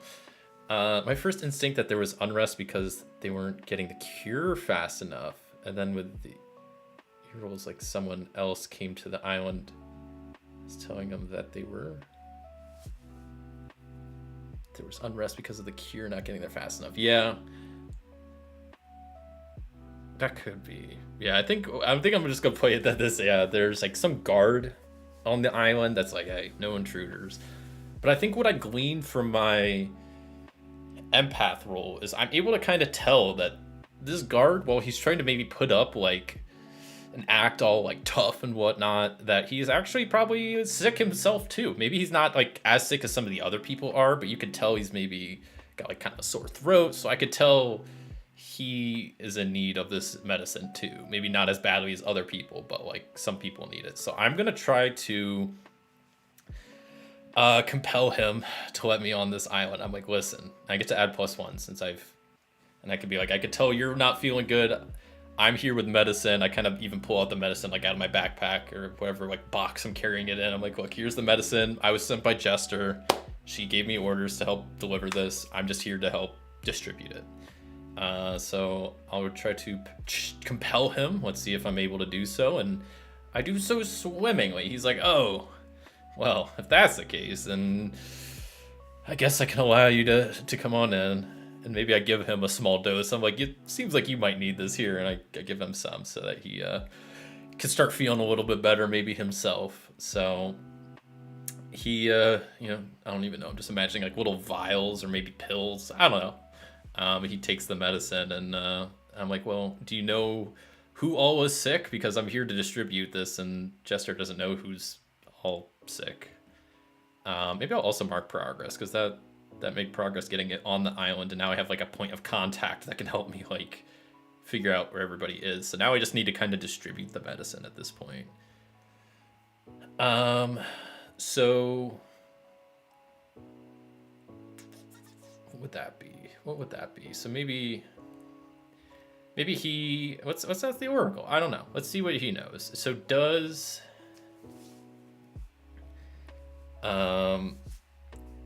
what's your ship's name? Firebreak. It's not upgraded. I got it from a mentor named Dex. Things go missing for no reason, and sometimes music can be heard through the corridors. It's a pretty cool ship with a pretty cool name that's not weird, pretty standard starship stuff. So I guess because I compelled him to let me on the island, and maybe I should do another compel roll to have him help me try to like distribute the medicine. But also he might need to just stay like on the dock by guarding as he has been. So I don't know if that would be compel. We'll see. I'll try to compel him and be like, listen, do you want to help me like distribute this? Like we need this done as soon as possible. If you know who's sick, that would be good. Let's see if I can compel him a little bit. Yikes. They refuse or make a demand that costs you greatly. So I imagine he's just like, listen, I appreciate you being here. I'll let you on the island, but I can't help distribute this. I gotta stay and do my job here. Um, that's cool. Not as cool as some other ships that I won't name. Yeah, no. The Firebreak is just a normal ship name. It's a very normal, not weird ship name. Um, so yeah, the guys, he says no, and maybe also because of that, I lose like, I don't know. I'll say I lose 2 momentum as it's gonna slow me down a fair bit that I have to go and distribute all of this medicine on my own. But that's okay, and I gotta figure out who's sick. But I don't think this is a huge island, so it's just gonna be a bit of like going door to door.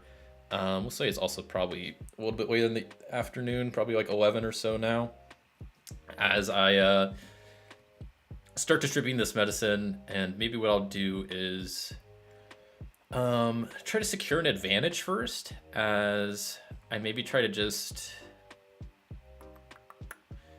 maybe I'll go plus heart as I try to just ask the guard, like, okay, do you know, can you at least point me in the direction of where there are some like people that are really sick that really need some help here, and I can get to the people that need it the most. Because if he's not going to help me, can you at least point me in the right direction? And cool, you can get +2 momentum back, and I can add +1 on my next move. And he's like, yep, just go that way. Those houses down there were the first ones that got hit. And then that's that. Why don't you use your protocol to my bot? I probably could have. I don't know. My bot specifically helps me with, it says formal social interactions. I don't know what that's kind of defined as. This didn't feel like a super formal interaction. Maybe when I go meet like the Silent Raider leader later, that might come in handy then. Yeah, good old book, the protocol bot. Yeah, get some info on where to head for this. So I think I'll just do I'll do a gather information roll. I think is kind of what fits the best, because I'll be kind of going door to door, seeing who needs medicine, who doesn't. I'm kind of like conducting an investigation on just who needs medicine and who doesn't, and it's gonna take some time. But yeah, the formal part kind of trips me out. I don't think I've used the bot yet, because I'm like, I don't really know what, and obviously it's my call to be like, well, what's a formal interaction, what's not. But to me, I haven't had too many cases. And I think it's like, it's programmed with knowledge of like cultures and language and customs. So I think it's like, if I got invited to a dinner party, like the bot would definitely come in handy then, or some like, important meeting. But a lot of my stuff has been pretty cash. So, yeah. Let's see if I'm able to just do this door to door whatnot. And that's a strong hit, so I discover something helpful and specific. The path you must follow or action you must take to progress is made clear. Envision what you want to take +2 momentum. My momentum is now maxed out, which is great. And we'll say that, yeah, it takes a bit of time, maybe at least an hour or so, as I have to go kind of door to door, but the guard points me in the right direction of who needs medicine, who doesn't, and I'm able to kind of distribute it to the people that seem like they need it first, and to some of the other people along the way. So I'm going to go ahead and mark progress again, and I think this quest is ready to be complete. So before I leave the island, I'll make sure that I'll see if this is kind of done or not. So let me try to fulfill the vow. So I'll do a progress roll for this delivering the cure. I'm at 9 boxes. That's about as good as it gets, but we'll see if there's more to do or not. Eesh, it's a weak hit. That's stupid. This game's dumb. I quit. Your vow is fulfilled, but there's more to be done, or you realize the truth of your quest. If you swear an iron vow to set things right, take your full legacy rewards. Otherwise, mark the rewards 1 rank lower. Shoot. What could be the truth of my quest? Because I don't really envision what more could need done. Unless there's just like more medicine that needs delivered, but that's not, I don't know. Anybody have any suggestions? There's more that needs done, or you realize the truth of your quest. What could that also mean? Was did I not deliver the medicine in time? Is it maybe having side effects that we didn't realize, and now we need to do something like deliver more medicine? Like, what could it be? What could it be?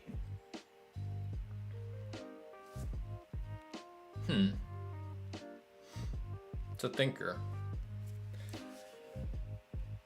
Well, you know what? I've been streaming for a good hour and a half so far. So what I think I'm gonna do is I'm gonna take a real quick, like 5-minute break, fill my water bottle, all of that. And I'm gonna think on this. Y'all think on this if you have suggestions about what is either still needs done for this quest or the truth I realized for this quest. If you have good suggestions, drop them in the chat. Yeah, I'm gonna take a quick break. I will be back in like 5 minutes. I'll just go back to my stream starting screen as like a countdown. I'll be back.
I'm back. Back early. Well, refreshed, filled up my water bottle, got a bit of an energy drink to keep the energy flowing. Christopher, I've always used formal as a meaning that you're following some sort of rules and not interacting with people you're familiar with. Oh, so to no negotiations with the guild for this. I would just complete it and take the lower rank, which means you get no XP. Dang it, I want XP. You only did this to get the supplies, so ultimately you're just gonna get the supplies. Yeah, I feel like that's maybe the way to go. I mean, this was mainly just meant to be a small side quest to help me get supplies anyway. The XP would have been nice, but yeah, I can go without getting some XP, I guess, because I don't know. Right now, there's this bounty hunter still after bricks, so I don't want to dilly dally too much more. It's still kind of a time crunch thing, so. Yeah, but I mean, if there's more to do, there might be more to do, but I don't know.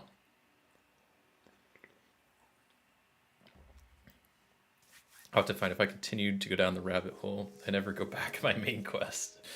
Try to force myself to take the reduced reward and move on. That's totally fair.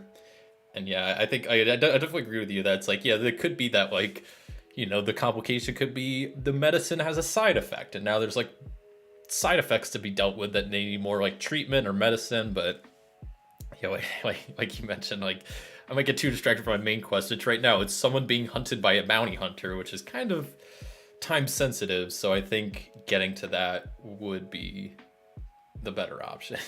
But if there's more to do, there's more to do. But I kind of like that. I just don't get any XP, and I'm just done. Maybe it was just an errand, so I guess that's why I wouldn't maybe get any XP from it.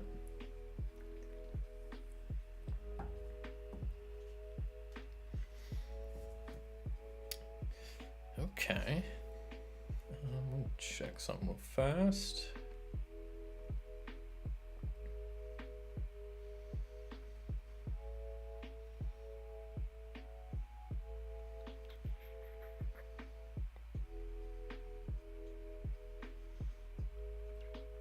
Okay.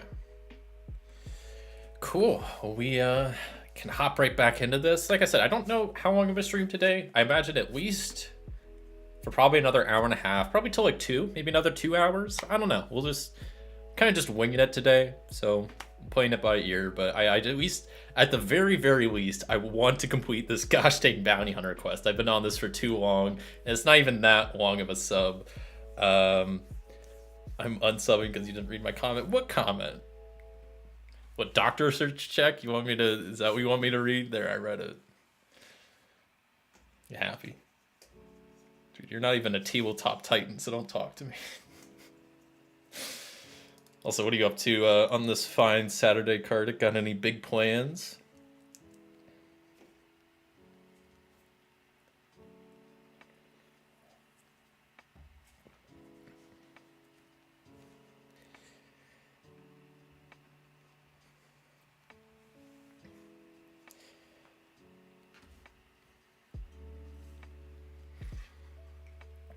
Nightbot says hydrate. I'm gonna hydrate.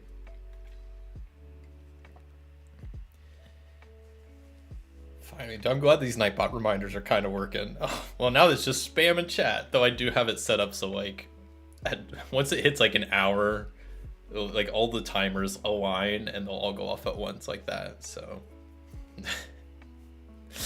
some of those emotes crack me up. I love the Joel emote and the pop cat. Something about, it's like one of my favorite things about like live streaming, especially like I watch a lot of live streams, so like chilling in other people's live streams is just like, I love just not spamming emotes, but like when stuff happens you just see a wall of like the same emotes, or just like, I don't know, something about emotes, I just love them. They're just so goofy. The animated ones are fun. So yeah, if you're on YouTube, better TTV extension, or on Twitch, it's the 7TV extension. You get access to cool and fun emotes. Maybe my nanobot illness comment didn't make it. I do not see anything about that. No. Yeah. That's a you problem.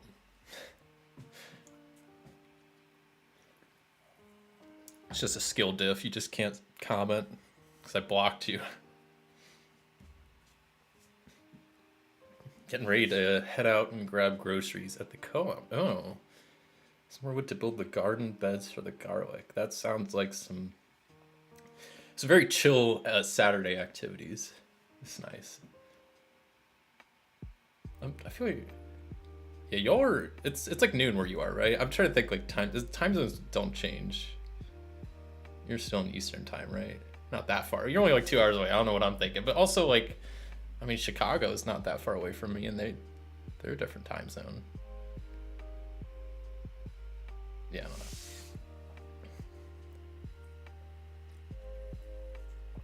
know. All right, we'll get back into this. Back into the story. We're in the same time zone. Okay, that's kind of what I thought. I don't know. Time zones are weird. I sometimes forget where the time zone lines are and whatnot. Okay.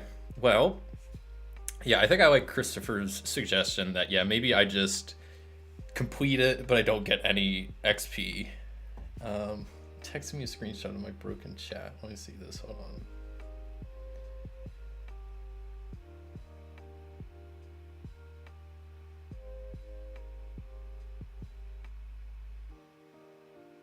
Oh, yeah, that comment definitely didn't show up. Maybe it got blocked. Maybe like YouTube didn't like that for some reason. No, I'm just kidding. I don't know. Oh, that's weird. I had my chat that was actually that's kind of on me. I had my chat mode on top chat, which doesn't show all of the messages, such as stuff that's potentially spam. So it thought your message was potentially spam and blocked it. But if I go to all chat, I can see it. Yeah, that's my bad. I should be on that mode anyway, but whatever. Okay. My bad. Well, I hope. Oh no, there was other messages I missed. This sucks. Okay, well I'm sorry if I didn't read people's messages earlier. I don't even think it was Nightbot. I think it's just YouTube because like YouTube auto filters certain messages in like certain chat formats, I guess. I don't know. Um yeah, I think I also missed one of Ina's messages earlier. I'm sorry, y'all. I'll have to make sure to be on this mode more often because this shows me everything, which is what I want. So yeah, we'll just say that I complete this vow, but I don't get any XP, but I will still get the supplies that I need. So we're good on that. And I will get 2 supplies. So I will, excuse me. I will hop on the boat and head back to the main settlement of Lyra. Park the boat, and we'll say probably another hour passes as I head back to Gesture, give her the details that Kira's been delivered, everybody seems good, and I get my supplies that she promised. So we're on our way. We're full of supply, spirit, health. My momentum's 10. All of my every single track that I have is maxed out right now. Maxed out momentum, health, spirit, supplies. That's good. That puts me in a good spot to, I think, help make this negotiation with Dash, who is the leader of the Silent Raiders that I need to go find and talk to. So now that's also a little bit later in the day. What I think I'm gonna do is I'm gonna head back to the Rowdy Raider bar, do what I did last time, where I'm gonna kind of scope out the outside, try to see if it's open this time, see if there's people around, and try to find this Dash guy, talk to them, diffuse the situation. I want to be done with this quest. I've been dragging this on kind of a while, and I could try to complete it now, but like, yeah, I don't know. You should play this character in our game. We would not, Wayfinder would not get along with Bryce or Snipe. I don't think they would probably conflict because I have not gotten into combat once. I am an empath diplomat. Yeah, I keep forgetting Bryce's character is just called Bryce. It's call sign. Yeah, I don't think that would work out very well, especially aboard the ship. I'm not even gonna say the name, but I don't think Wayfinder would vibe with that. Not his crowd, I would say. But hey, Stinger loves that. Stinger's all about that life. You know, capturing people, threatening to shoot them off into space. Locking them in a janitor closet, dealing with cyborgs. Yeah, it's classic Starforged.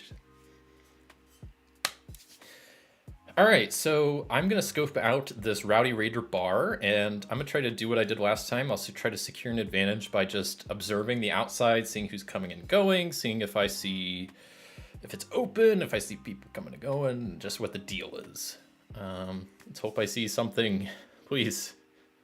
Okay, a weak hit. So I will take the +1 on my next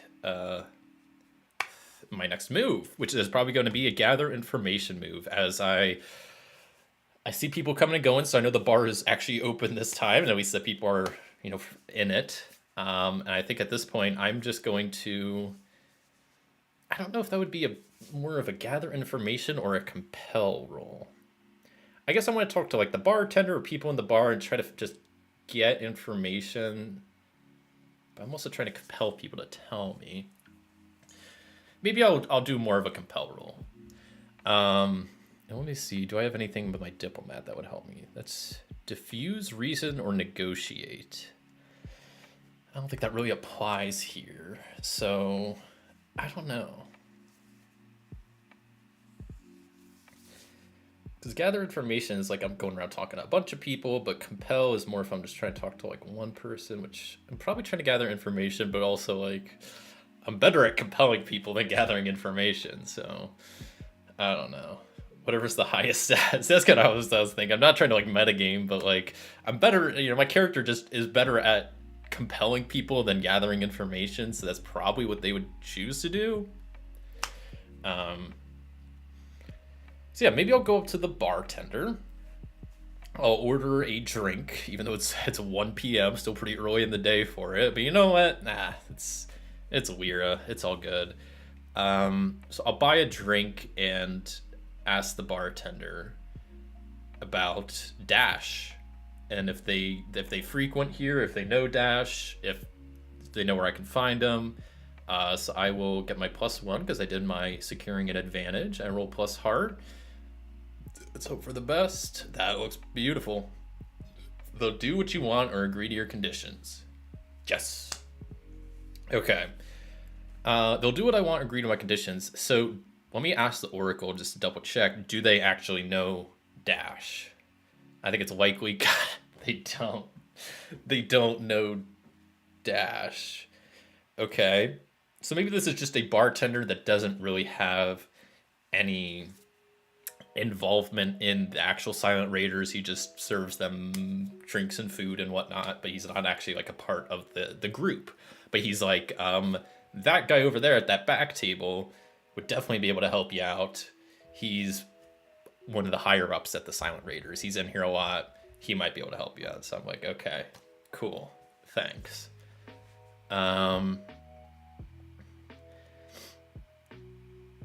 So maybe as he points to the guy at the table, maybe I'll do my empath roll to try to get a read on the guy, kind of try to get his whole, read on his personality, what kind of dude he is. Just see what's going on. So I'm gonna do an empath roll. Kind of scared because sometimes these could go bad. It's a miss. No. Maybe I shouldn't have done that. I shouldn't have rolled. I just wanted that +1 bonus, and now I'm gonna have to do some not great things. So on a miss, I reveal troubling motive or secret. Convenient, there's a guy with inside information right over there. I mean, possibly. I mean, the bartender pointed to him, but we don't know if he actually knows Dash, but he's just someone with the Raiders. But the thing is now that I have to come up with a revealing motive or a secret about them. What could the motive or secret be? Maybe I'll do an oracle roll for some inspiration, but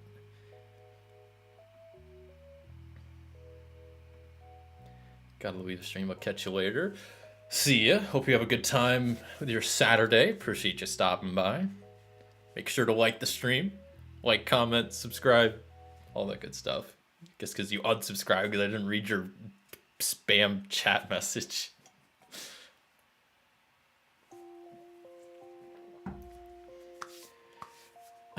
So what I could burn momentum to make this a strong hit, but this doesn't seem like something I want to spend momentum on. I kind of just want to just gut it out, but I don't know. Hello there, Jeremiah. Good day, Thomas in chat. Hope you're doing good. Welcome to a solo surprise Starforged Saturday stream. I got a lot of S's in the title. Hope you're doing good. Welcome on in. Right now, yeah, we're trying to finish up this bounty hunter quest, and it is troublesome.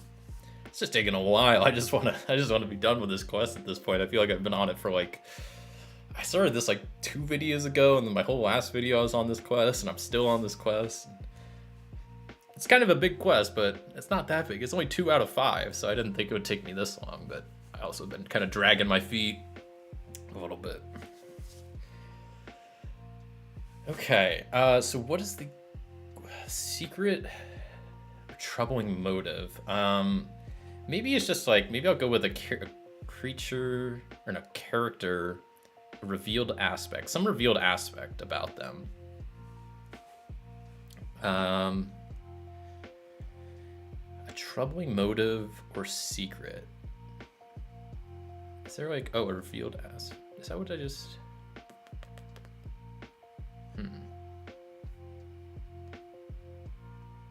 Maybe the bartender, like, as I was like kind of scoping him out, the bartender maybe makes a comment that like he's a pretty dangerous guy. Like I could see he has like a pistol laying on the table, and he doesn't look very friendly. So whoever this guy is, maybe doesn't have the best disposition, and I don't know how willing how willing they are going to be to just give up information about their boss, but that's what I'm going to have to try to do at this point because I don't have any other options. So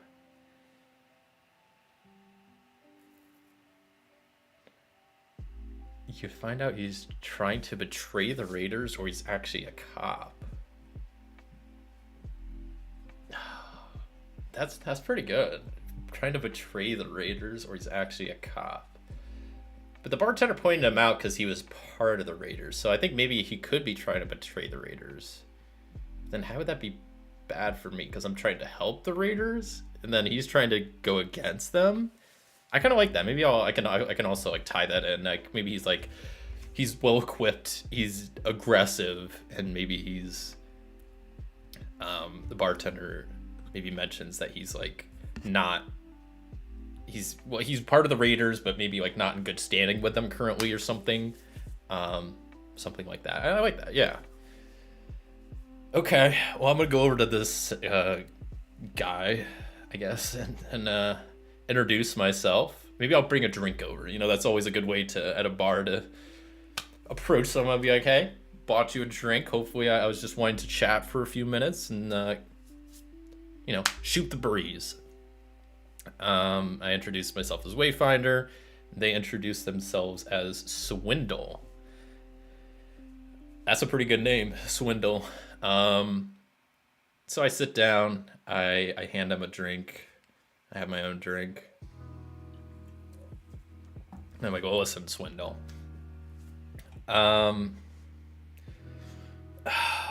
You know what? So I think, because what I need to do is I need to find out where Dash is. He's the leader of the Silent Raiders. He's who I need to talk to about the situation. I like the idea that if this Swindle guy is trying to betray the Raiders, then maybe I lie to him. And I'm be like, listen, I'm trying to take out Dash, and that's why I need to find him. Maybe I just completely lie about the whole situation just to get the info I need. Yeah, I kind of like that. Let me see if I don't think I have anything that will really help me. So as I sit down, yeah, I'll essentially like talk with them a bit and just tell them, yeah, I'll be like, hey, listen, I'm trying to find, I know you're part of the Silent Raiders, bartender told me, I'm trying to find your boss, Dash. I'm trying to get in touch with them. And to be honest, I've heard you're not in good standing with the Raiders. I'm trying to take him out. I'll just lie to him and be like, I'm trying to take him out, which I guess I have to roll plus Shadow, which I'm not good with Shadow, but let's see how this goes. See if do you know where I can find him is essentially what I ask him, or where he's located. That's a bad roll. That is like the worst roll. Like I rolled a 1 for my dice and a 10 for the challenge dice. Oh no. They refuse or make a demand that costs you greatly. Am I gonna have to bribe more people? Man. They refuse or make a demand that costs you greatly.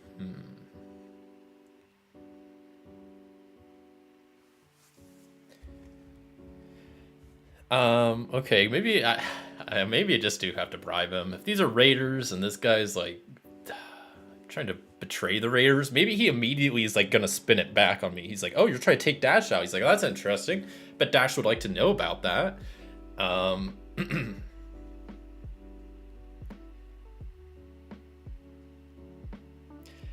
was thinking he would prevent you or trying to help them or getting in your way somehow.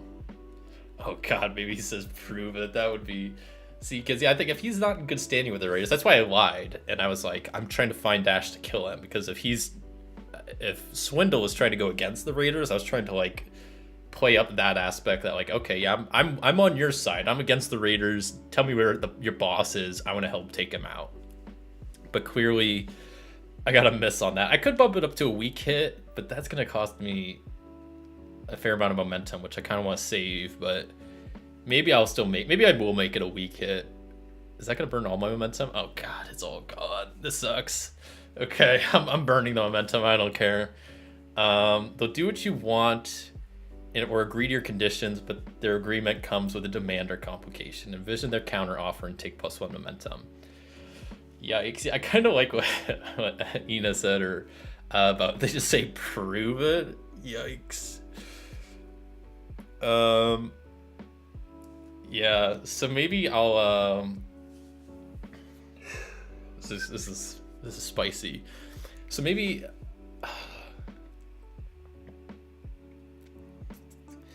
I say I'm probably have to just lie to him again. Would this be... Yeah, this would probably be negotiate or diffuse. I'm gonna try to compel.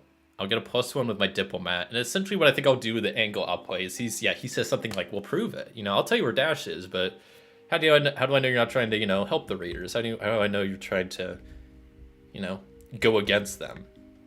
Maybe I say, well, I can't necessarily prove it, but what I can tell you is that I've been in touch with the Infernal Imperium, which is the bounty hunter guild here on Lyra, and I have a bounty hunter on standby right now, ready to go. And as soon as I get Dash's location, the wheels are already in motion. This is the last piece I need, so help me out here, man.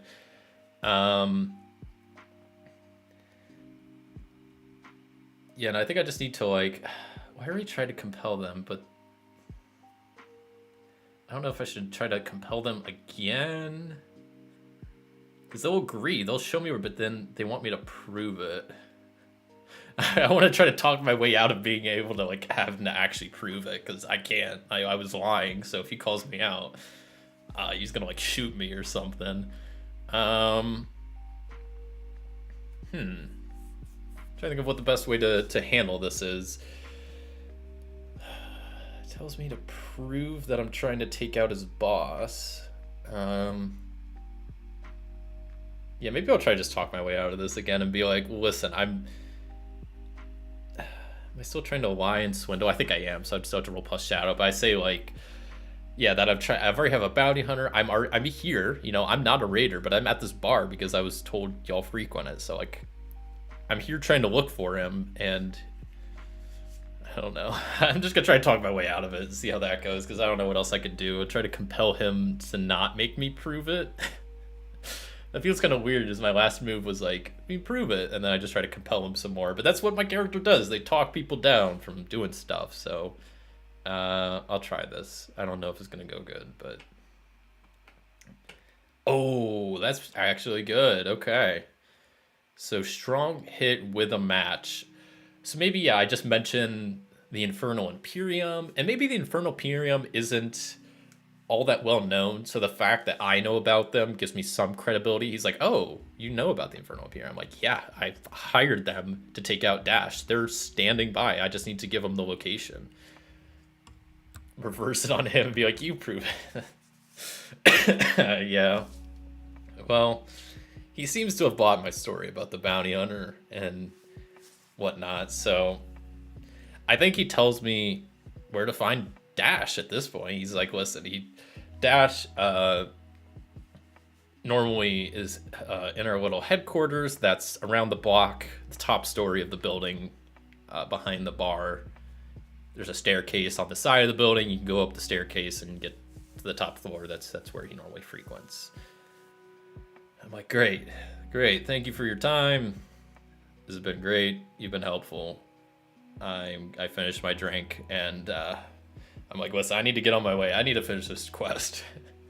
So, yeah, I just tell him, I'm like, yeah, I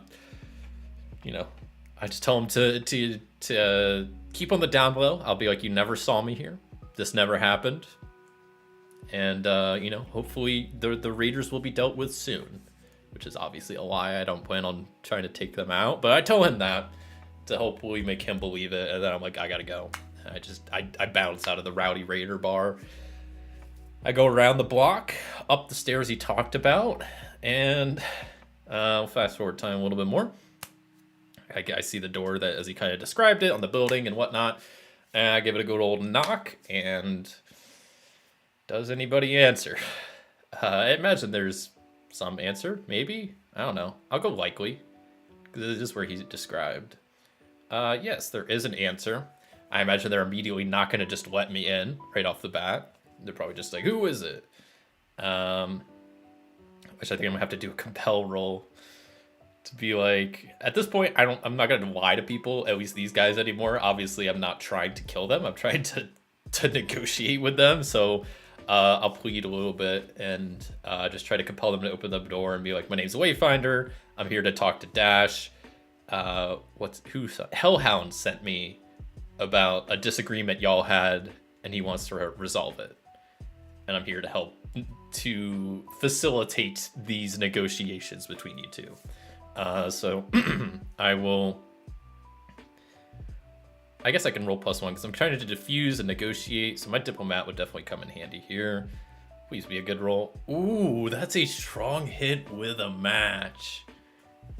Yes, you love to see it. +1 momentum, strong hit with a match. So not only are they letting me in, but I think it's, I don't know, maybe they're not only gonna let me in, but they're kind of not happy to see me, but they're, maybe they are. They're kind of like relieved to hear that this situation might be resolved because they want to get paid. They don't like being at odds with the Guardians of the Golden Court. So they're like, come on in, we'll talk to you. And they probably, maybe like pat me down since I'm like in their like headquarters or whatever. I don't really have any weapons on me besides like a pocket knife or whatever. So, which, I'll hand over. I'm not going to object to that. They sit me down at a table. Maybe this is just like the front room area of just a little hangout, like HQ area that they meet at. And I'm sitting across the table from Dash, someone that introduces himself as Dash. They are, let me get some descriptions about them. So they look, we'll go again. Graceful. I like that. They look graceful. And their disposition is helpful. Interesting. For the leaders of the Silent Raiders, I didn't expect them to look graceful and act helpful, but they are, which is cool. I kind of don't want to do my empath roll because that seems to have hurt me more than it's helped me so far. So I think it just comes down to this, that I'm sitting at the table with Dash and I just give him the whole story. I'm like, listen, I know y'all hired a bounty hunter to take down Brick, and I'm not siding with Brick here, but Brick really didn't do anything wrong. He was just vocal. He probably shouldn't have been, but I don't think that I don't think that deserves him to die. And I talked to Hellhound, and he's willing to pay you most of what he owes you. He will pay you because you guys did cause a fight when you guys caused a fight when you were supposed to be guarding them. So they'll pay you 75% of what they owed you, but they want an apology.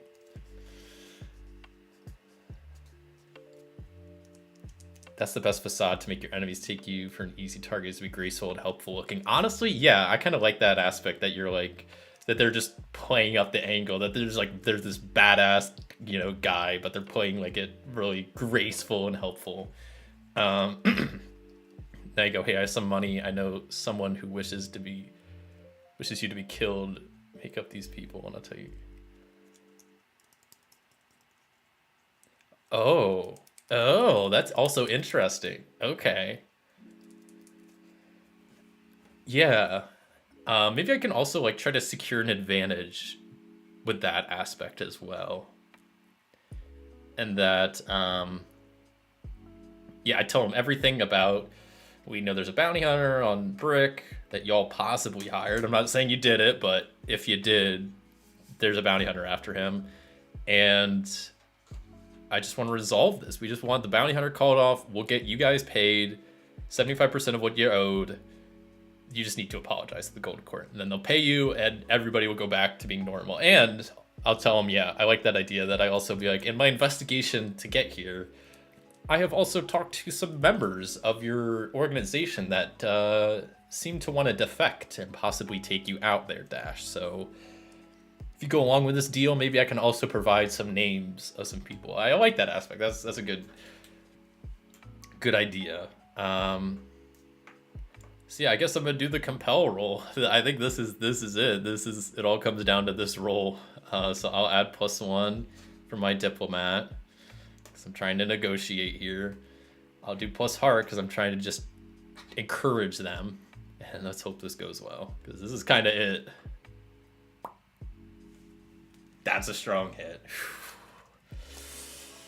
They will do what you want and agree to your conditions. Take +1. So they didn't even want extra money. They're going to be happy with just getting paid anything, which, yeah, it's not going to be all of what they were owed, but I think they're, at this point, they don't love the conflict. I mean, maybe they're pretty happy here on Lyra, and they want to stay here on Lyra, so they don't want to be at odds with the Guardians of the Golden Court.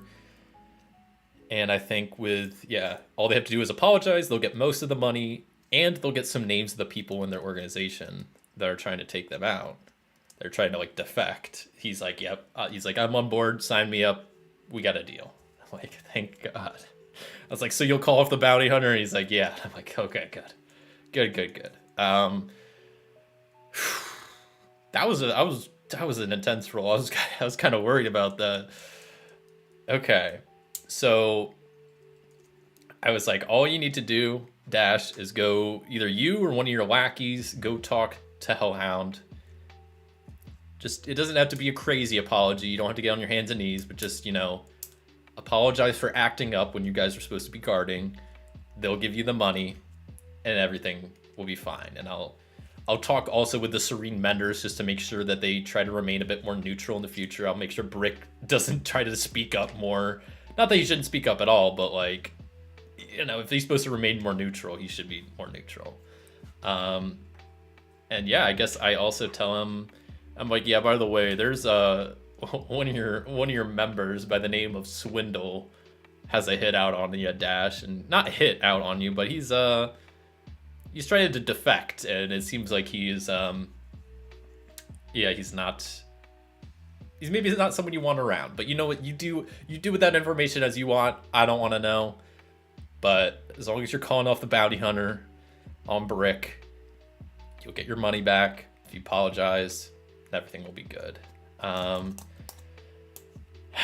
I think that's it for this quest. Oh my god.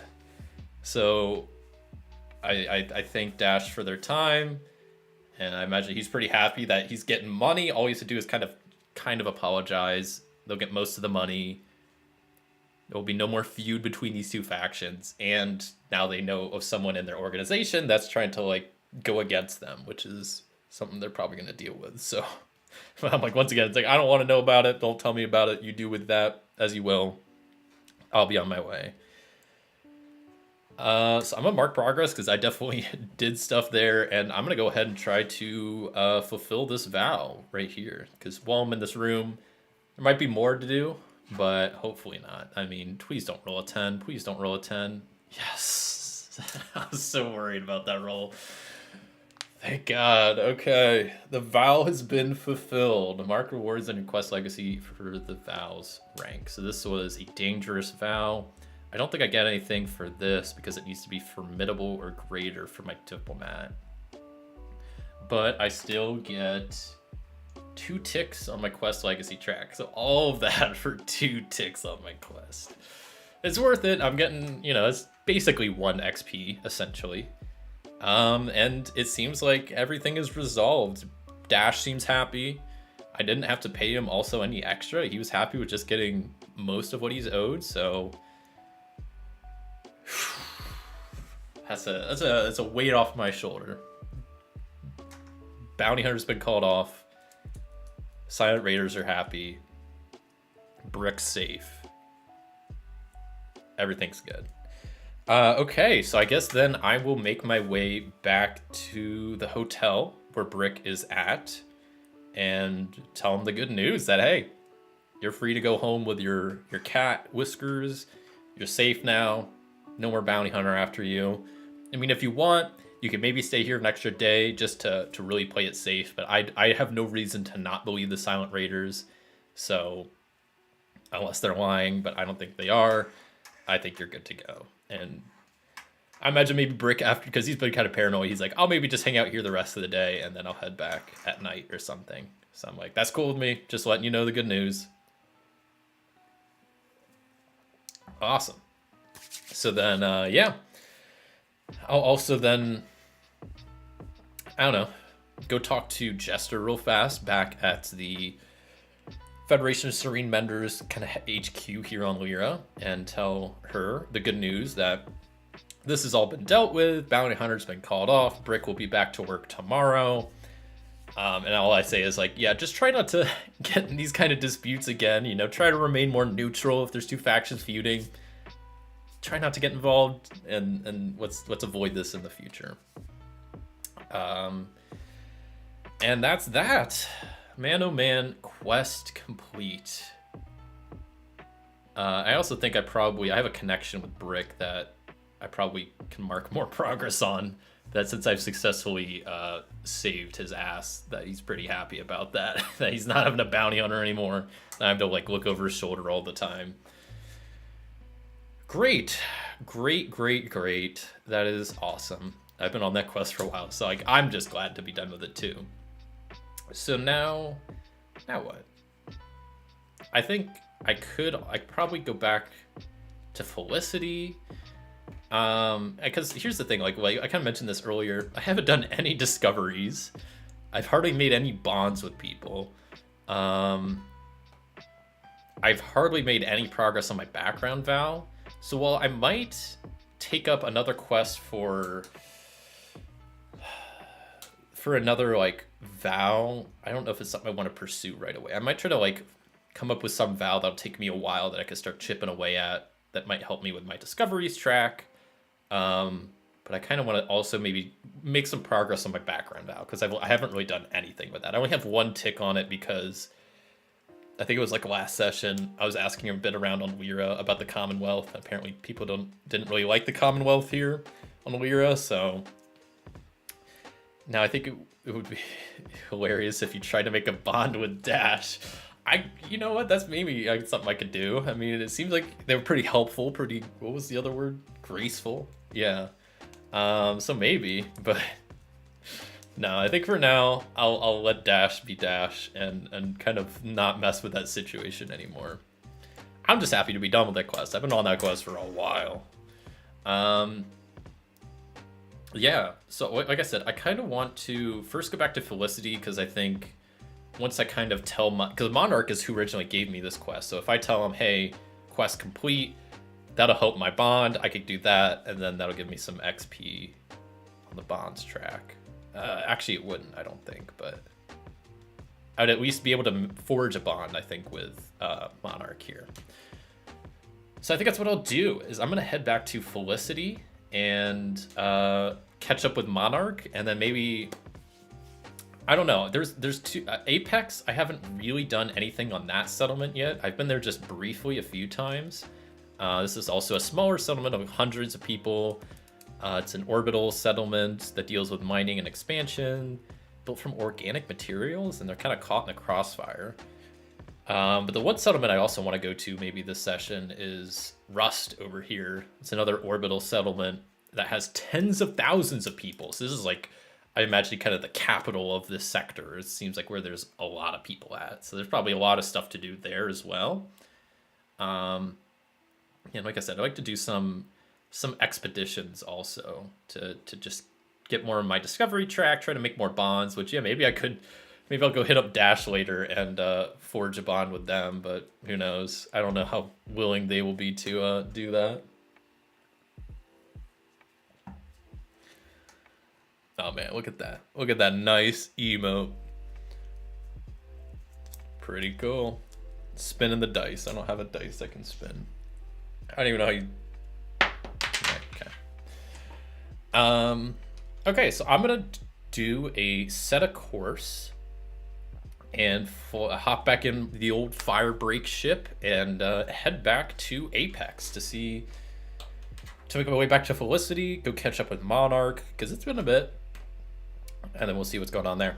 So I will set a course as I head out from Lyra. And honestly, I don't know if I want to come back to Lyra for a while. It seems like I think every single quest I've done so far has evolved to Lyra, and I'm kind of sick of it. Like, I'm sick of this place. So I'm ready to leave. Let's get out of here. That's not good. A weak hit. So I arrive back at Apex, but I suffer a cost or complication. Envision a complication at the destination. Maybe I'll roll up a space peril to see if maybe what I encounter, but I also might just do suffer moves to fast forward that. Automated defenses or mines protect this area. What the heck?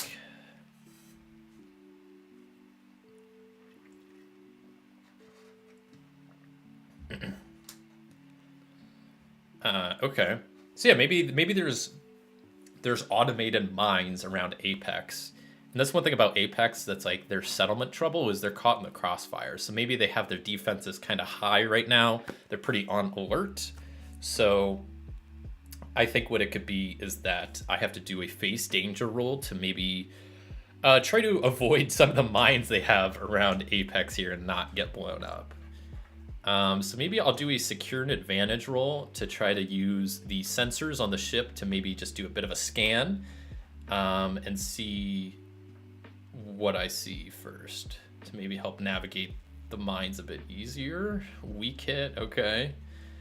Hello there, Dice Tales. Maybe found something secret. Maybe, but I think it's a weak hit, so it's definitely more of like a cost or complication. It could be a secret complication. I don't know. Yeah, I don't know. This the peril I roll up was the mines protect the area that maybe I just didn't detect at first, so I have to like fly around them. Yeah, maybe they weren't super visible, so that's why it's like I didn't see them till the last second. So I had to like scan with my secure and advantage, and then I'm gonna do a face danger roll to try to avoid these mines. I'll do like probably plus edge since I'm trying to just go around them, and I will get +1 because I did a bit of a scan to see where these mines are. Uh-oh. You fail, or a momentary success is undermined by a dire turn of events.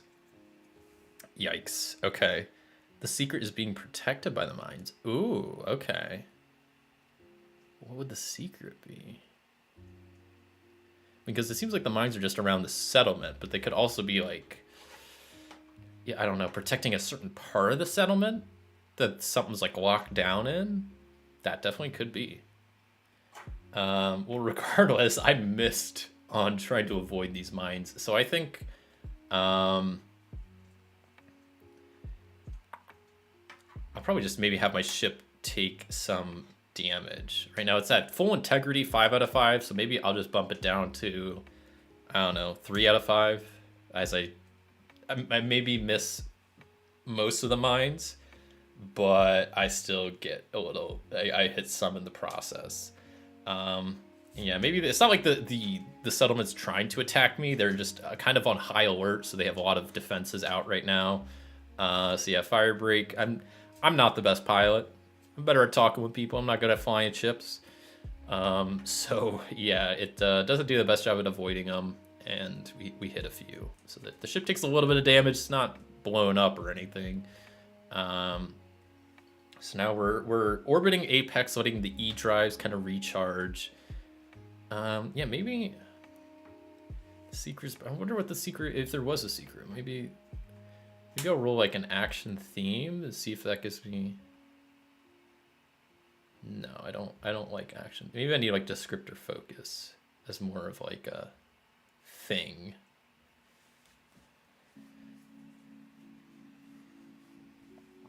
Unstable transport. Ooh, Okay. So I like Dice Tale's idea that, you know, there's something secret maybe being protected by the mines. And I like, so one of my setting truths is that for how my people got here to the Forge is that there are these mysterious alien gates that provide instantaneous one-way passages to the Forge.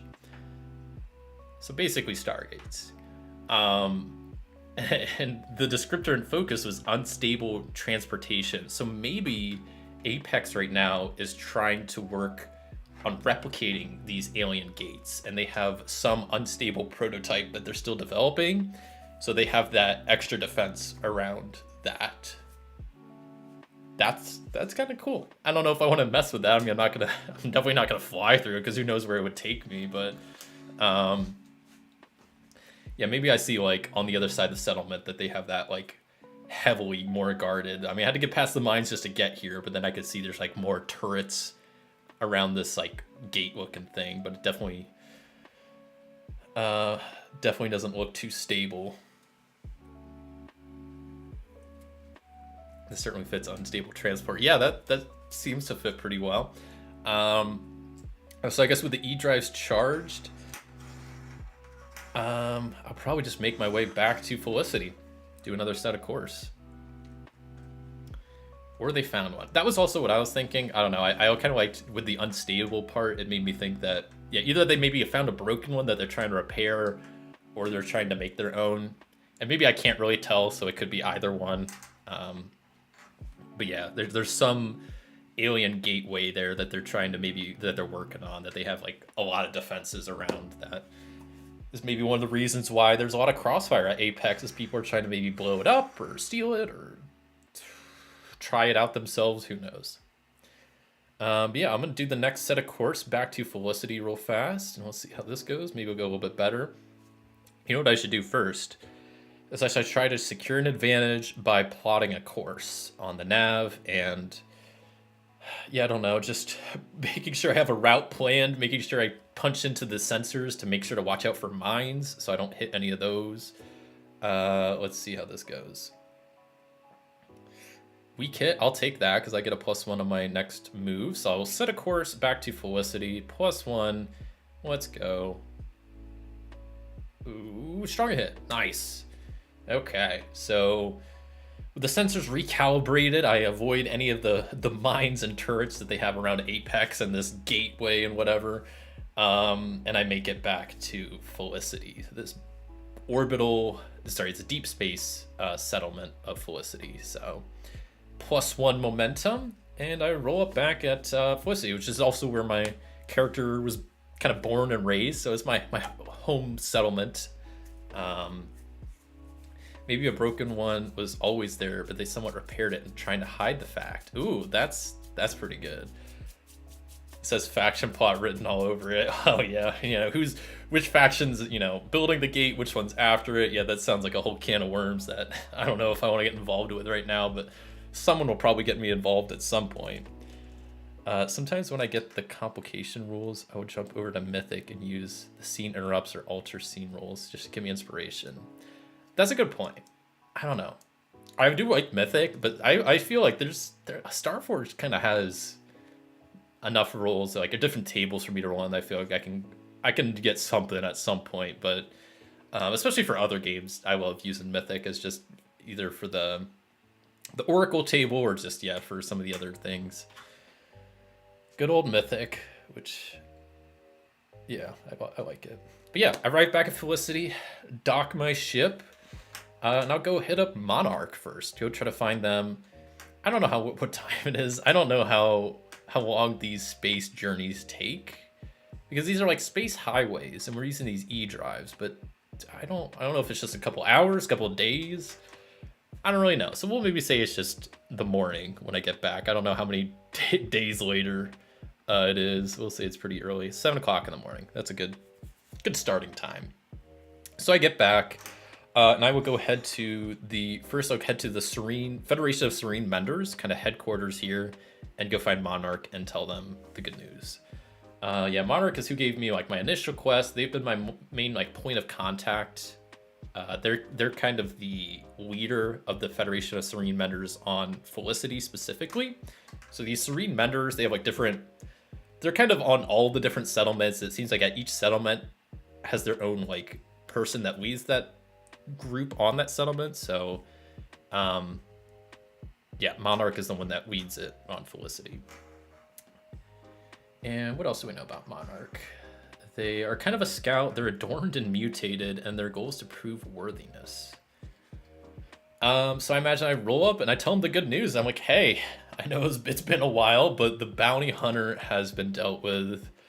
And I kind of just like sit down in Monarch's office and just like just tell him everything. I'm like, I tell the whole story about, Brick and Jester and the Guardians of the Golden Court and the Silent Raiders and this and that and everything that happened, and give him the good news that everything's dealt with, and we everything seems to be fixed. So, I imagine I could progress my connection with them, and I'm gonna go ahead and roll for making Forge a Bond. So I think Monarch is going to be pretty happy with me. I've completed a good number of quests for them. Let's see if I can do a progress roll and forge a bond with Monarch. Go back to the chat. There we go. Let's see. Come on, don't give me a 10. Okay, good. Strong hit. Love to see it. So, on strong hit, what does that mean? You now share a bond. Mark a reward on your bond's legacy track per the connection's rank, so it was only one tick. Not great, but at least I'm one tick away from getting some XP, which is great. What else? I think, is there a way to mark them as a bond now? I think there is. No, there's not. Never mind. That sucks. But what happens now? So then choose one. I can either, oh wait, any allies. That's for allies. So I think now, whenever I do develop my relationship, since I already share a bond, I don't mark progress. I roll plus their rank to learn the impact of their legacy. On a strong hit, I mark 2 ticks on your bond. It's a legacy track. Okay. So now that we're buddies, they'll start just giving me like XP for helping them out, which is pretty cool. Which is good to have that now. I kind of want to now go back to Apex and see what's going on with that gate, but I also would do some like I said, I want to do some discovering. I'm trying to think of what that could be. Ooh, I think I know a good quest, and maybe it's something that Monarch can give to me again, because he's just my main quest giver at this point. Hold on.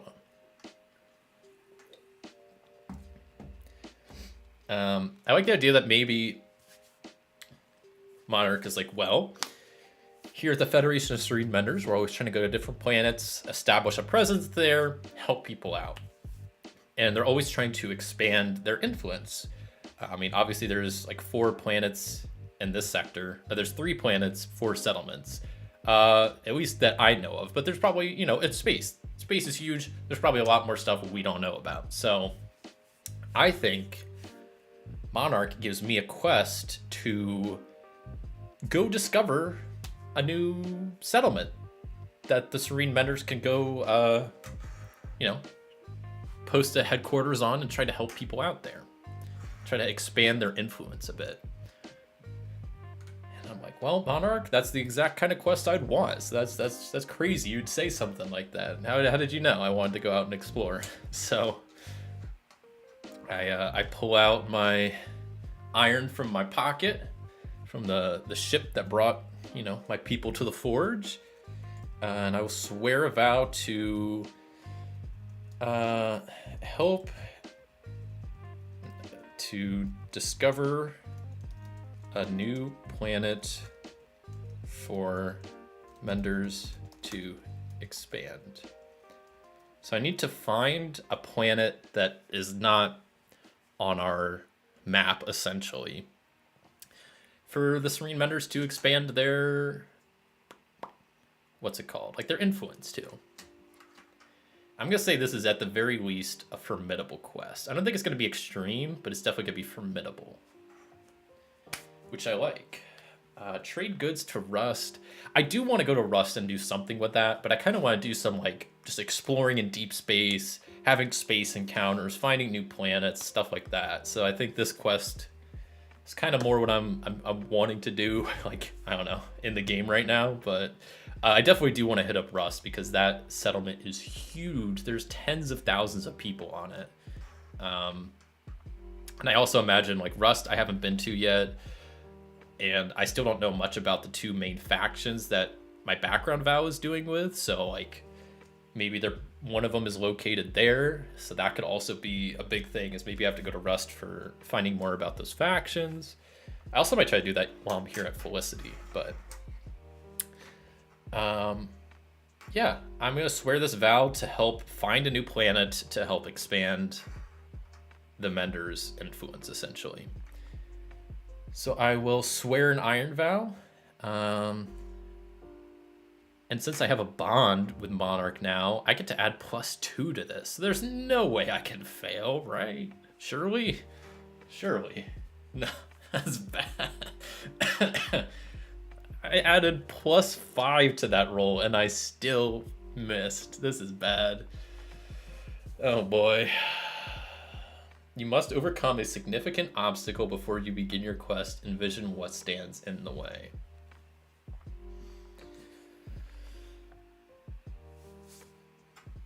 Youth. The thirst for adventure has not been replaced for a thirst for wealth. Yeah, my guy's still pretty young. He's only had the ship for, I forget if I put it in my notes, but I think it's pretty recently.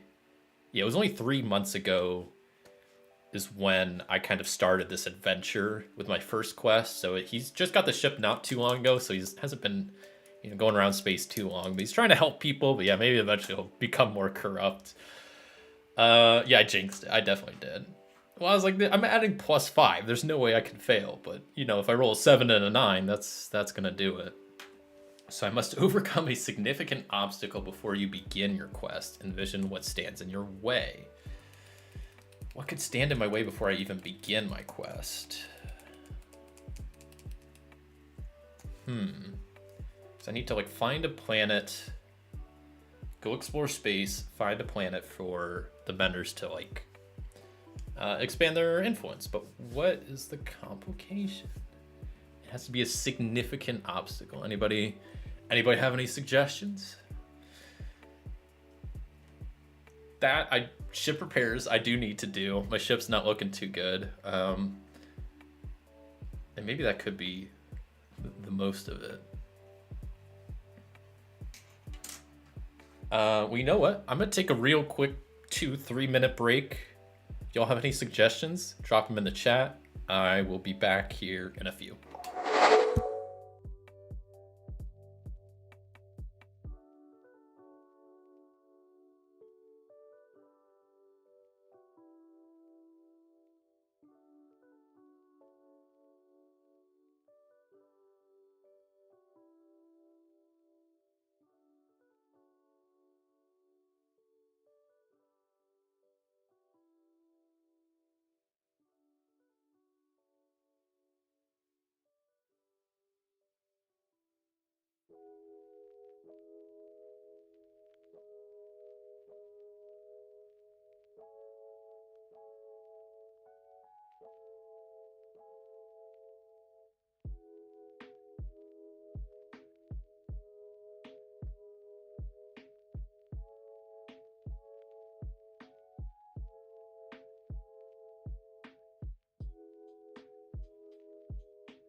All right. Let's switch back. Welcome back. All right, I'm probably gonna stream for about another hour. I mean, we'll see. I was planning on stream until, yeah, about another hour, but maybe I'll go a little bit longer. We'll see where we're kind of at story-wise and whatnot. Yeah. I'll quick shout out. Normally I don't stream at this day and this time. This was kind of a random thing that I just did. If you want to catch more of my streams like this, be sure to join my Discord. You'll get notifications there, especially if you're someone that uses Discord a lot like I do. It's just a good way to stay informed on what my uploads and streams are. I post my schedule there. I also do it in the Unix timestamp, so it automatically converts the timestamp to your local time zone, which is a very nice thing that Discord does. So yeah, if you do !Discord in the chat, you'll get a link to the invite, and feel free to hop by and just, you can also just chat, talk about board games and RPGs and whatever else. And I also now have, I'll just shout this out since I'm doing a couple of mentions. I also have YouTube memberships now are a thing, so you can become a Tabletop Titan today.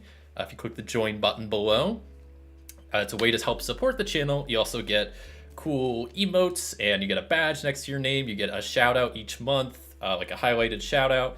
And then also, if you become a tier 2 member, you'll be part of a monthly poll to help decide a stream each month, and you will get early access to videos 24 hours before anybody else does. So check that out if that interests you.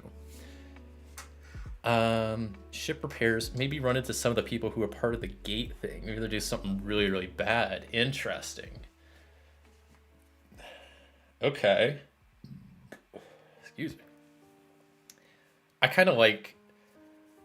Ooh, okay. I kind of like that. We could maybe combine both of those ideas, right? So maybe my ship is more damaged than I anticipated. Like maybe it wasn't super bad at Apex, but then flying it here to Felicity made the ship repaired. Like the damage is worse. But then I like the idea of like that maybe people from the gate thing. So what if also the mines that I hit had some sort of tracking device built into them that latched onto my ship, and then when I flew here to Felicity, I was followed because I set off the mines, and now they're tracking me because they think I'm trying to mess with their gate. So maybe that could be like the 2-part thing that I gotta get my ship prepared and deal with these people that have showed up at Felicity that are tracking my ship because these mines had like built-in trackers to them that they were following me from Apex, thinking I wanted to mess with their gate, when really I don't want anything to do with it, but because it seems like it's just going to be trouble. But I think I've gotten myself involved already just by accidentally hitting some mines. Okay, yeah, why did I have to miss on swearing in Iron Vow? I added +5, it's ridiculous. I don't have any momentum to do anything, so... Okay. Well, let's first,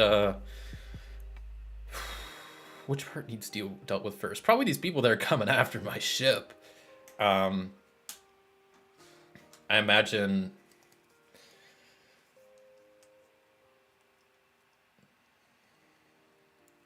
So how did you damage your ship with a type something mine? Did you even find a mine like that to hit? Yeah. They've probably got some questions down at the shipyard at like what exactly happened, and maybe like as I go talk with them, another ship like pulls in that was like not too far behind me or something. Yeah, I don't know. This is gonna be an issue. This definitely seems like a significant obstacle I'm gonna have to overcome before I can start my quest. So yeah, Marmark tells me what's up, and I was like, okay, I'm gonna go get my ship repaired, and then I'll be on my way. I'll let you know what happens. And I think also, let me double check, but I think I get stuff for just swearing that vow. Because I think for developing a relationship, when you swear a vow to undertake a perilous journey, if I already share a bond, do not mark progress. Instead, roll plus their rank. Which their rank is 1, so I roll +1. But what do I roll? That'll probably a progress roll. What do I roll? Just a normal I don't even... Maybe I'll just do an edge roll, because that's like +1, essentially. I don't know if that's exactly what they mean, but... Learn the impact on my legacy. That's a miss. What happens on a miss? No lasting benefit. I could burn it to make a strong hit, and I get 2 ticks on my Bond's legacy track. Which, you know what? I might do. I don't care. So as I swear this quest to Monarch, I get 2 ticks on my Bond's legacy track. Which is great. I now get some more XP. Yes. So maybe while my ship is getting repaired...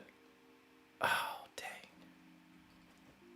I wanted to get a new module for the ship, but I'm pretty sure that costs 3 XP to get something new. I think it's 2 XP to upgrade something.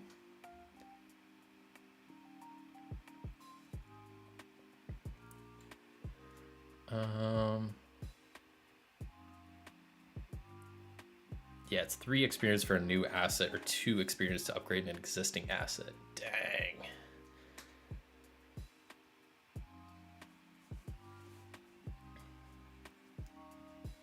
Wait, you could become a member? You already did that. Dang, yeah, Christopher, I think you were the first tabletop Titan, which I do really appreciate.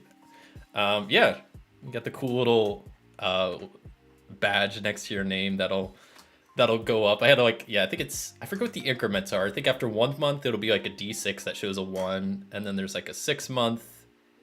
There's 1, 3, 6 months, and then there's I think a year, 2 years, 3 years. I think of the different levels. So the longer you stay a member, your badge will change along the way, just to show how long you support, which I think is kind of cool. Dang, I wanted to upgrade my ship, but I guess I don't have enough XP to do that. I just need to make some discoveries so I can actually get some more XP that way. Okay, so I'm ahead. I thank Monarch for their time. I'll let you know how this quest goes. And I go back to the shipyard. And I don't know how this would work, because there's the repair move, but I'm not the ones doing the repair. Oh. Obtain repairs from someone, not an ally. I just roll plus supply. Oh, okay. I guess that's just how that works. Okay. Yeah, I'll do that. So let's see how the repairs on the ship go. Yikes.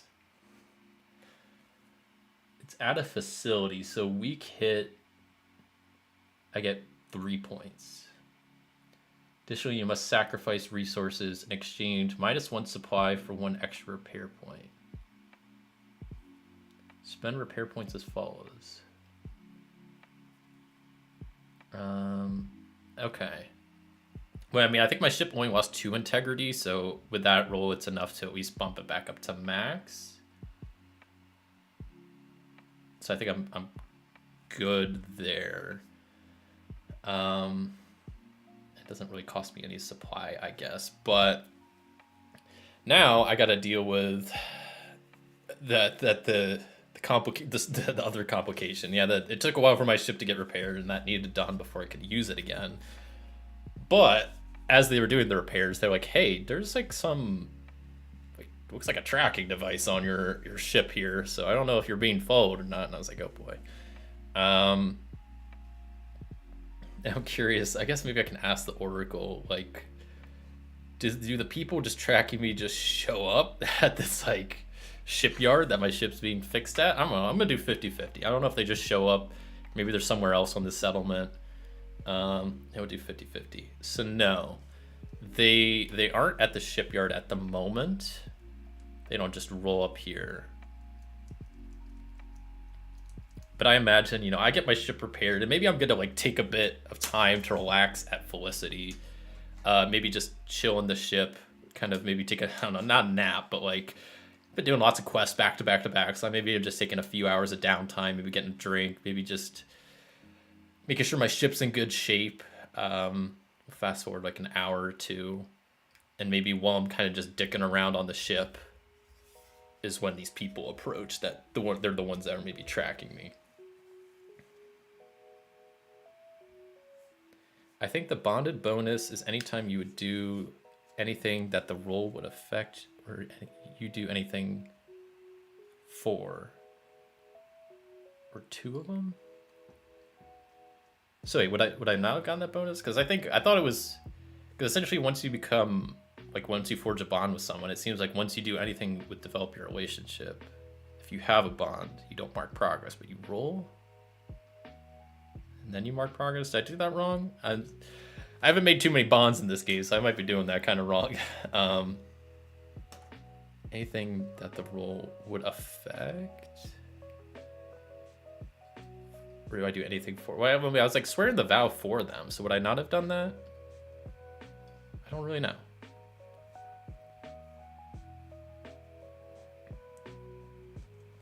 But yeah, we'll say as I'm waiting around on the ship, there's maybe a knock at my ship's door as I'm trying to just like tidy up the place, maybe like getting ready to take back off again, doing like some preparations. And there's maybe like a group of people in like suits, not like business suits, like space suits or whatever, space getup. And they're like, "Hey, do you have a minute?" I'm like, "Oh God, yeah." I'm like, "Who are you?" And they probably introduce themselves as some people on Apex. They're like, "We're from Apex, and we saw your ship triggered some of our defense mines there. What's the deal?" So I'm probably just gonna do a compel roll just to try to compel them and be like, "Listen, I'm not trying to start trouble. I was just trying to let my E-drive recharge and take off to Felicity." I think my diplomat, since I'm trying to diffuse and reason, I'll get a +1.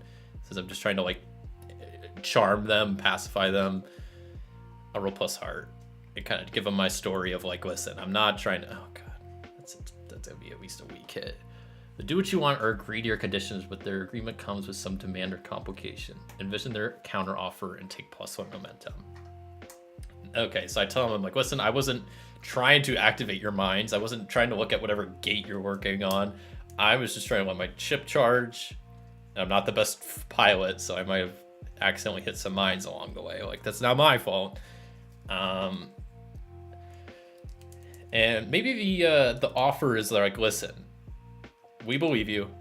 You know, we have no reason to not believe you. I mean, you left immediately, so it seems like you didn't want to do anything." But I think they say something like they want reimbursed because I blew up a bunch of their mines that had tracking devices. Those aren't cheap, so maybe I have to lose a supply as I like just give them some money to be like to help pay for the cost of the mines that I exploded. And I'm like, "Well, can you at least," I was like, "Can you take the tracking device off my ship?" And they're like, "Yeah."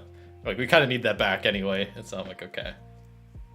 So I think that situation's kind of dealt with. I lost a bit of supply, and it seems like they kind of bought the story, which it's not like I was lying to them. That's what was going on. I was just trying to just not interfere too much.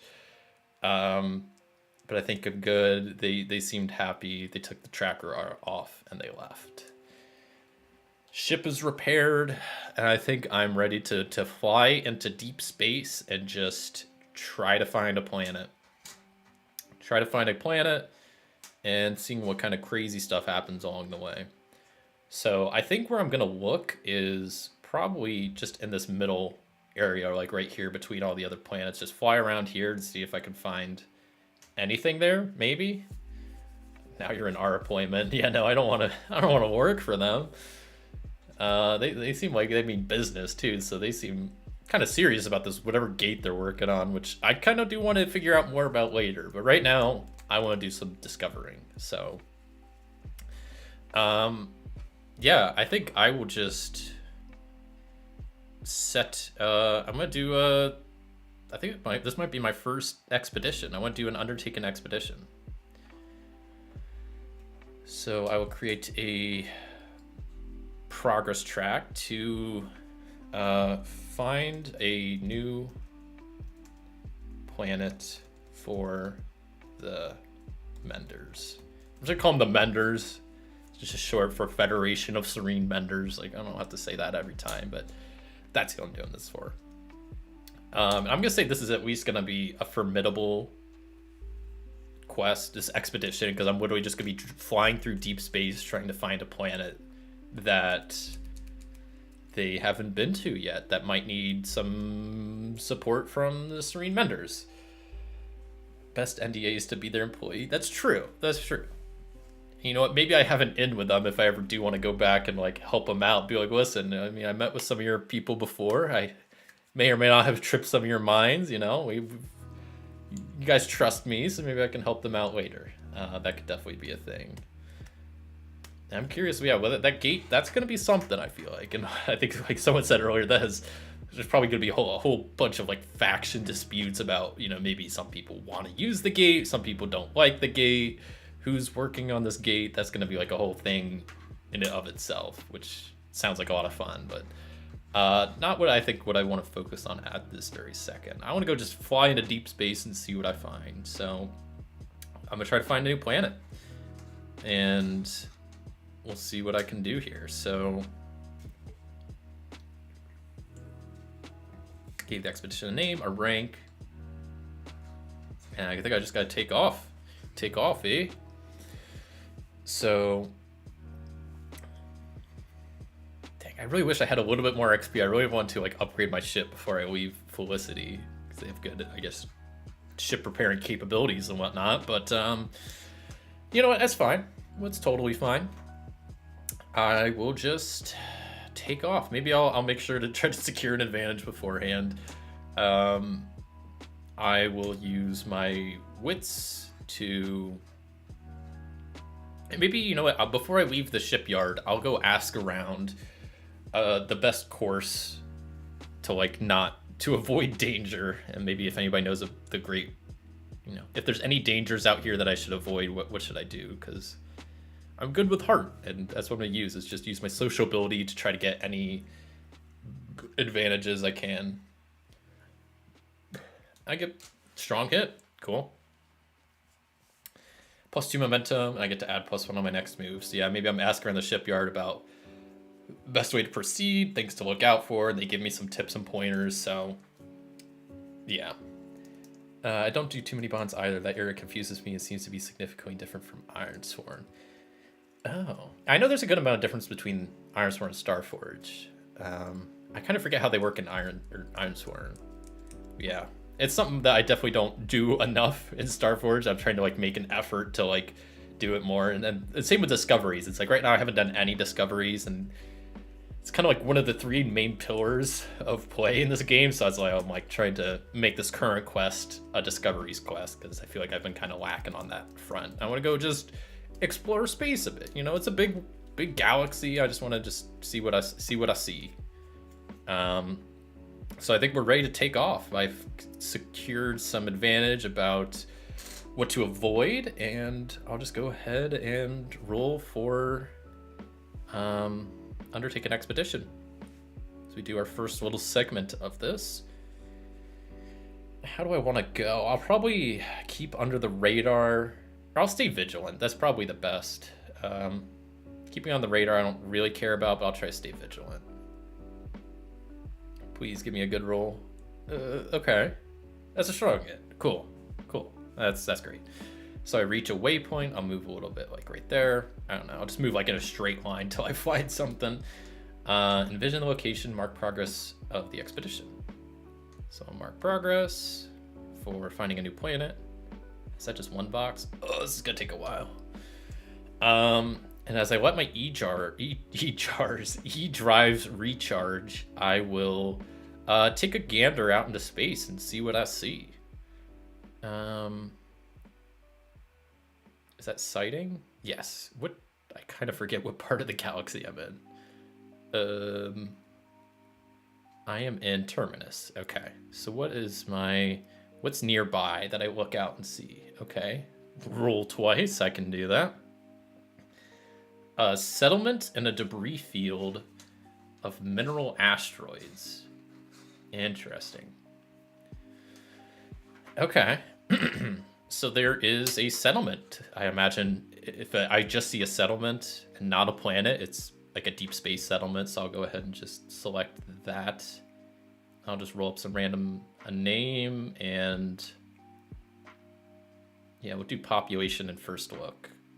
So it's a small settlement. No reason. No wonder it didn't show up on the radar. It's called Lastport.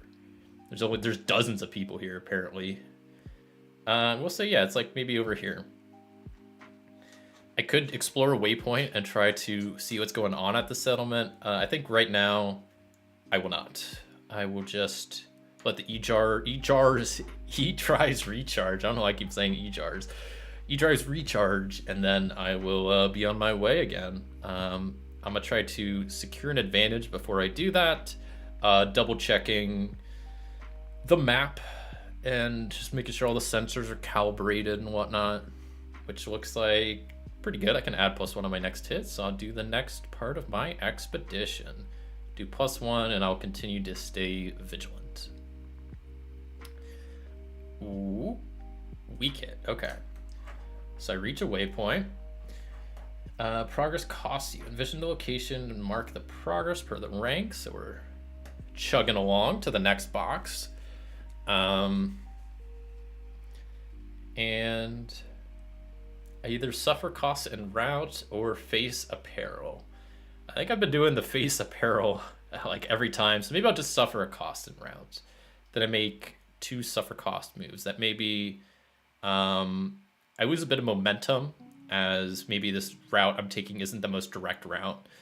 And we'll say that also maybe the ship's, I don't want to mark the ship's integrity. Yeah, maybe I just also hit like some minor asteroids along the way. Like the ship gets a little dinged up as I'm flying around, which isn't great, but not the worst in the world. So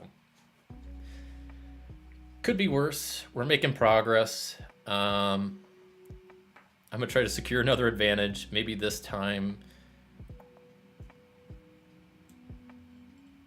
I'll just do wits again. I feel like wits is pretty much me just like punching in the computer, making sure I got a course set, making sure the sensors are calibrated, all that good stuff.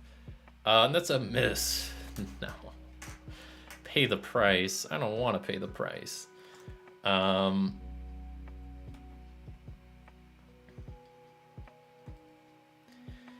feel like I'm about to take off, but then my sensors pick up something that needs dealt with. So I might just do where is it? The space peril. What peril does my sensors pick up that I gotta deal with? A meteoroid storm fills the sky. Oh boy, okay. That's totally fine.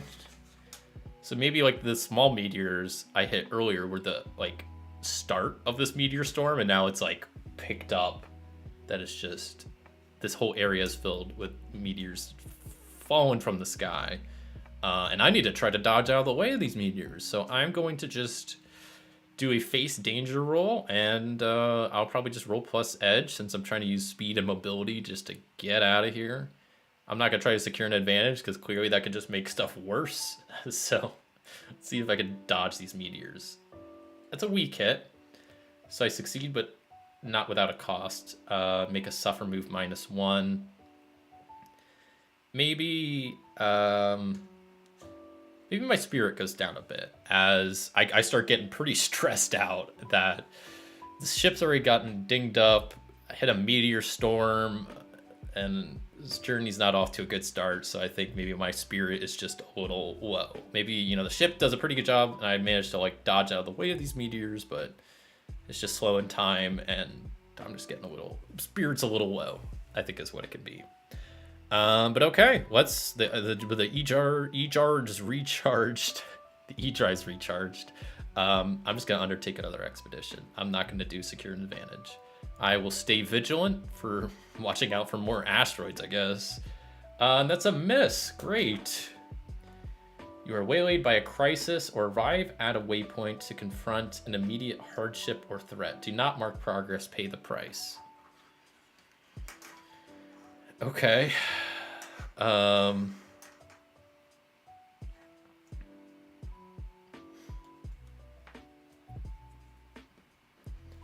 Well, I could do another peril roll, which I might do just to see what that gives me, but I kind of have an idea of what it might be. The power fails. What? That's not good. So maybe the meteor storm, even though I didn't really get hit too much, somehow affected the electronics in the ship, and now that power fails and the electricity is all messed up, so it needs repaired. So I need to try to do a repair move, I guess. Maybe I'll try to secure an advantage by seeing exactly. Maybe I'll go down to like the reactor area of the ship and try to see exactly what's wrong first. Try to kind of get an overview of what needs fixed. So I'll secure an advantage with my wits. That looks decent. Weak hit, I'll take a +1 momentum. And then I will attempt a repair. I'm doing this myself, so this is going to be wits, and I get +1 as I try to fix the broken power on the ship. And it's a weak hit, so I'm in the field, so I only get 1 repair point, but let's see. Fix 1 broken module is 2 repair points, but I can exchange -1 supply for an extra repair point. So it does cost me some of my supplies, some of the extra scrap and tools that I have on the ship, but I am able to get the reactor core running again, and the ship is back online. Power is going again. We are good to go. So with that all back and running, I'm gonna try to secure an advantage again. Once again, looking at the sensors and making sure the course looks clear, using my wits to kind of plot a course, calibrate the sensors, all that good stuff. Strong hit, I get +2 momentum, and let's undertake an expedition. As I chug along, I will stay vigilant and try my best to do this, and that's a miss. No. This is not good. I keep getting too many misses. This is not going to be a good journey for me.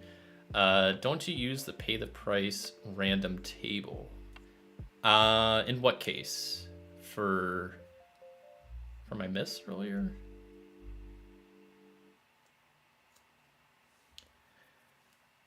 Because pay the price is kind of like a generic move. Not generic, but it's like there's a couple of options. You don't have to roll on the pay the price table, because the first option under pay the price is just make the most obvious negative outcome happen.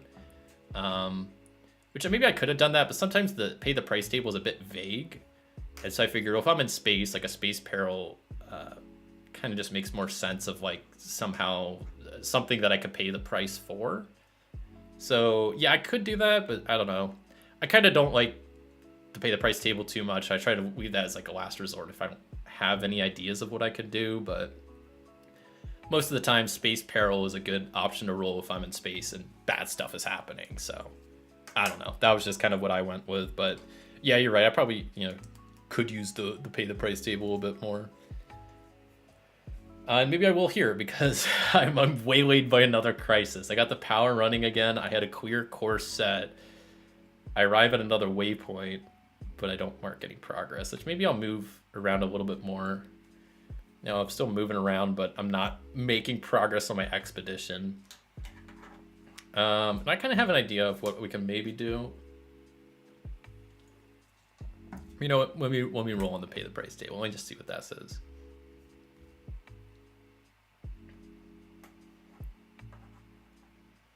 Something of value is lost or destroyed. I don't want to roll on the pay the price table. It's bad stuff. It's bad times. Something of value is lost or destroyed. What do I have I don't really have anything of value, I don't think. The ship doesn't have any extra assets. I don't have any like treasure or anything. Something of value is lost or destroyed.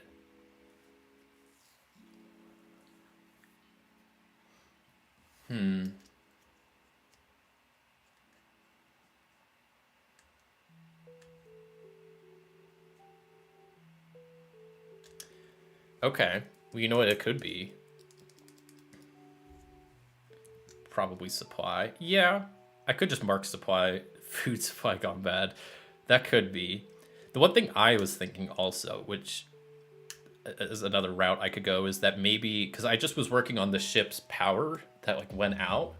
And so maybe I got the power working, everything looked good, but then once I did my jump to the next waypoint, there were some faulty repairs that weren't, something wasn't fully repaired, and maybe there's like a part of the ship's not working anymore.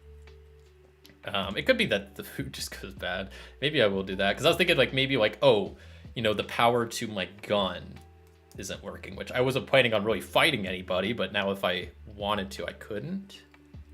Yeah, you know what? I'll go with the supply. I think I like that better, because my ship's already been taking a beating. Yeah, maybe I've not been keeping proper...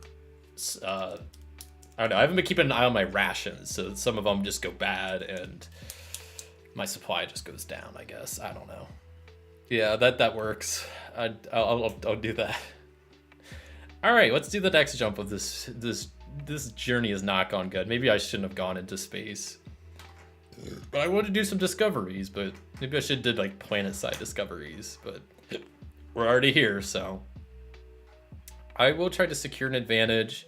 Maybe I resolve command or sociability. I can't really do much. I'm just gonna keep doing plus wits, because that's the only thing that I think really makes sense for securing an advantage. Trying to like plot a course, calibrate the sensors, all of that. Cool. +2 momentum, +1 on the next roll. I will undertake an expedition again, add +1, and I'm gonna stay vigilant. I think that's my best option. Whether I go stay vigilant or keep under the radar, it's gonna be the same, like what I'd add to it, so I'll stay vigilant. Please give me a decent roll. Okay, that's a weak hit. You know what? I'm gonna burn momentum to make it a strong hit. I don't even care. I reach a waypoint, envision the location, and mark the progress per the rank. Cool. So we're 30% of the way done with this expedition. Though I might also like not go for all the boxes, and I might just try to end it before 10. But then there's always the risk that I'm have to face more complications and yada yada yada. Okay, so I can, for once, I get to a waypoint. Ship's not breaking, rations aren't going bad, no asteroid storms, it's pretty chill. So I'll quickly do a space sightings roll to see what I see nearby as I'm just looking out. Turbulent gravitational waves. Okay, well, I'm glad I avoided those. I don't want to go near those, so I'll just look at them and not interact with them at all. Just kind of keep on keeping on. Let the E drives recharge, and we'll go ahead and gun it to the next waypoint. Keep on just going into deep space. I'm not going to secure an advantage. Who needs an advantage anyway? I'll stay vigilant. Oh gosh, an advantage was not going to help me there anyway. Jeez.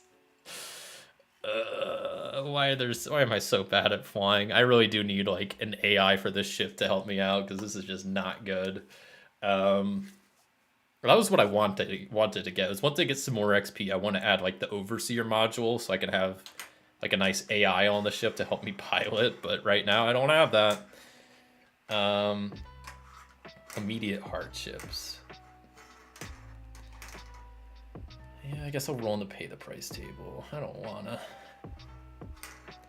Because, yeah, we'll see what happens. But I kind of have an idea, but we'll see what this is. Oof. You encounter signs of a looming threat.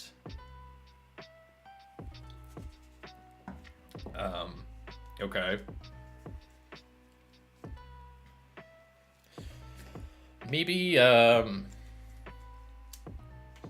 kind of, I don't want to do this, but I think it would be kind of interesting to do, is my ship picks up on the radar, on the ship's radar, there's another ship nearby. And maybe I try to contact them and, you know, just a friendly greeting, like, hello, just maybe giving out like my call sign, yada, yada, yada. And I don't get any response back.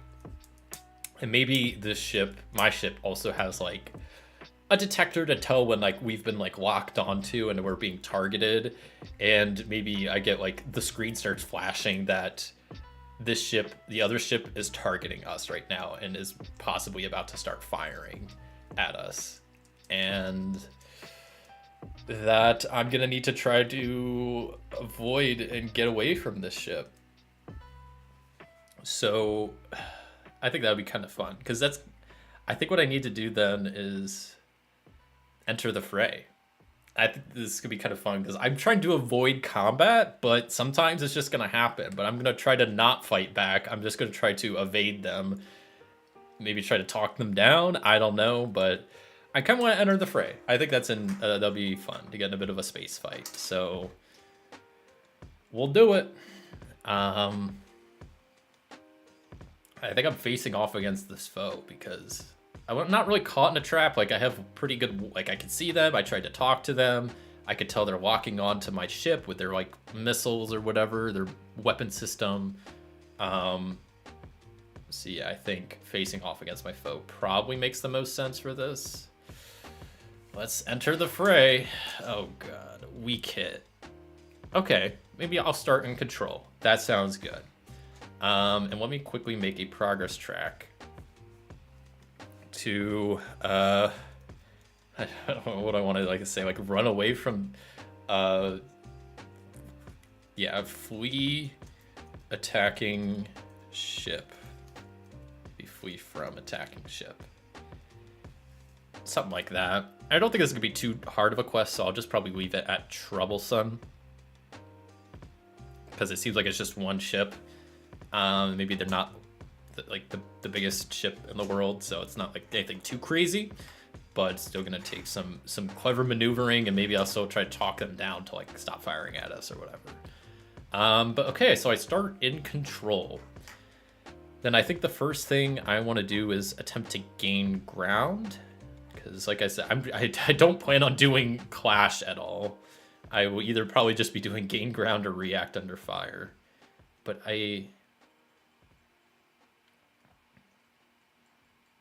Yeah. So I'm gonna try to gain ground just by trying to fly away from them, try to get out of their, the range of their weapons, and trying to just kind of outrun them essentially. Oh, I didn't even see. I could try to like negotiate with them as an option for gaining ground. So maybe I'll actually try to do that before running away. Because negotiating, that's kind of what I do. So I can also add +1 because of my diplomat. I thought I had something else. No. But still, I can, if I'm like negotiating, yeah, I can add +1. Yeah, okay, maybe I'll try to gain ground by really being like, I'll just try to radio it to them and be like, listen, we're not a threat. I'm not trying to attack you. Call off your missiles. Do not attack us. Do not attack me. Let's see if I can talk them down or not. Yikes. That is a bad roll. Your phone gazes the upper hand, the fight moves to a new location, or you encounter a new peril. You are in a bad spot, must pay the price.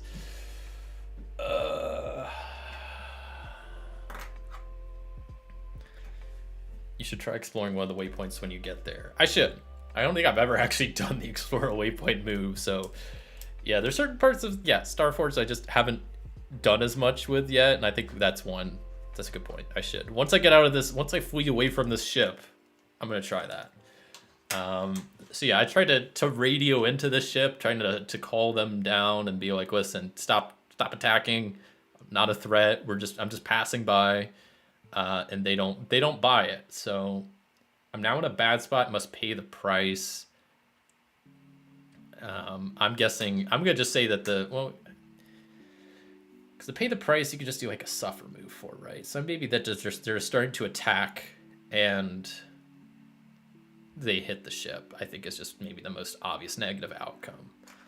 Is that the ship, they just start blasting.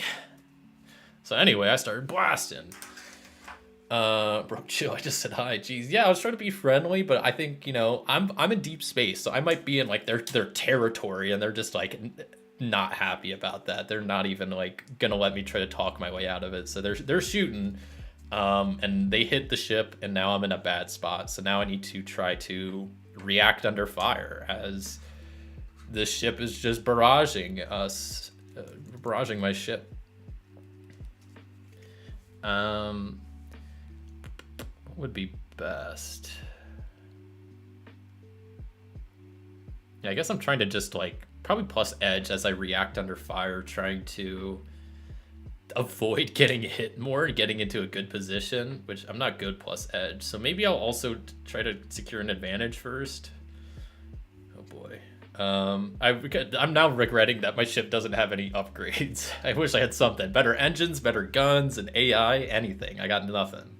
This is the basic ship that they just give you with no... I bought it from the dealership with no upgrades, so I just Des bought it, but whatever. Okay, I'll secure an advantage by...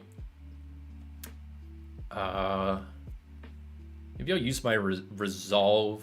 No, I'll use my wits to like try to see where they're shooting at and seeing like if I can try to predict where they're going to be shooting to avoid exactly where the bullets are coming, so I can add +1 as I react under fire using edge, trying to dodge out of the way of this barrage of bullets, because one already hit me. I don't want to get hit more. Jeez. And I didn't get to mark any progress. This is look at this log. I miss, I get a weak hit, I miss, a weak hit, a miss. This is not good. This might be the end of Wayfinder. No, I don't think it's gonna be that bad, but maybe it is. The situation worsens. You're in a bad spot and must pay the price. Okay, I was already in a bad spot. I must pay the price. Yeah, maybe it's like that they're shooting at me and now, I don't know. It feels kind of cheap to do this. Like maybe they shoot out my guns, right? Maybe they were specifically targeting my guns so I don't fight back, even though I'm gonna be honest, I don't think I was gonna fight back anyway, but I don't think I was gonna fight back, but you know what, here we are. So now even if I wanted to fight back, my guns are disabled. So now this is not good. These rolls are really bad. I find it interesting people playing Starfinder and going to almost the exact worst outcome they can in situations. Makes you feel like I take all the weaker choices I could think of. I tend to build off of complications rather than instantly make them happen.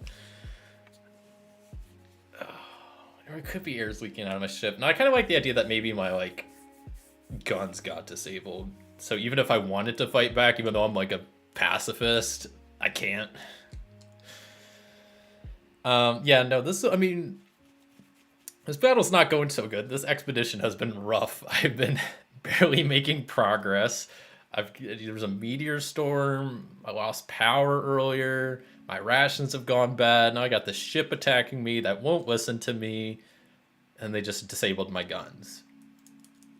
Not a good day for Wayfinder so far. Not a good trip.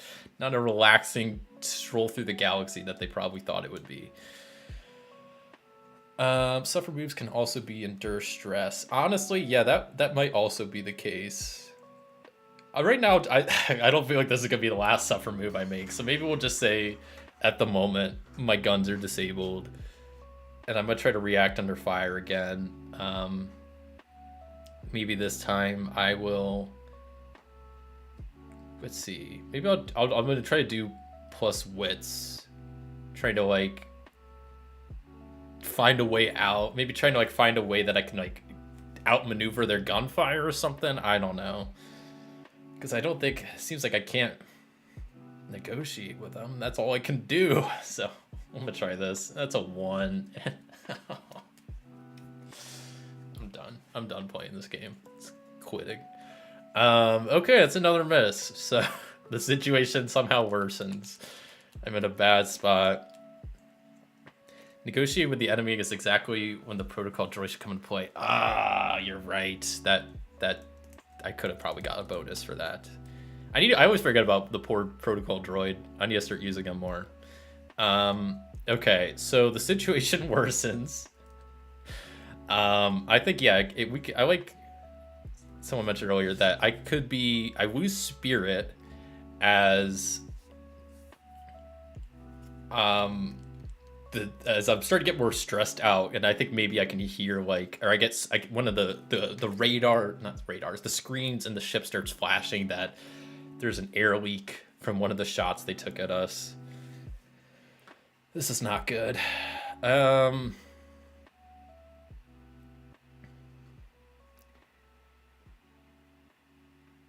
Ask what they want. I tried to talk to them earlier, and they just like they ghosted me. They just didn't. They left me on red. I tried to talk to them, and they just didn't respond. So I don't know what the deal is with that. Maybe I could try that again. But right now, I mean, it seems like I can only really negotiate as a action for gain ground when I'm in a good spot. But right now, I'm not in a good spot. So do they board your ship? That could be the maybe next thing that happens. But yeah, I like the idea that maybe they hit the ship, it's starting to leak air, and I'm getting stressed, so my spirit goes down.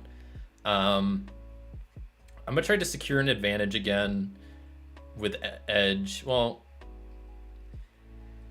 maybe I'll go shadows as I try to like pull off some tricky maneuver to like just outmaneuver this guy and avoid danger. Okay, it's a weak hit, so I can add +1 as I react under fire.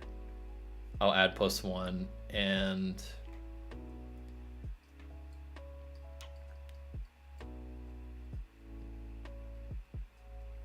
I'll also probably do +wits as I try to just... I'm trying to find a way out. I'm trying to not get hit by this guy, maybe get out of his range or whatever. Let's see what I could do.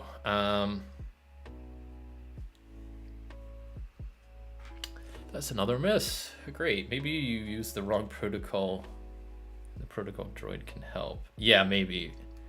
But it's like I can't right now. They're just shooting at me, so like I think we're past the point of reasoning with them because they're just trying to blow me up at this point. I think maybe if I can at least get in a good spot, if I was not in a bad spot, I could try to gain ground and negotiate with them again. But right now, in a bad spot, my only two options are either clashing or reacting under fire, and my guns are disabled, so I can't even clash if I wanted to. So I just have to keep reacting under fire until I don't roll bad, and I can actually gain ground to try to then like negotiate with them, I guess. The situation worsens. Yikes. How does it get worse than this? The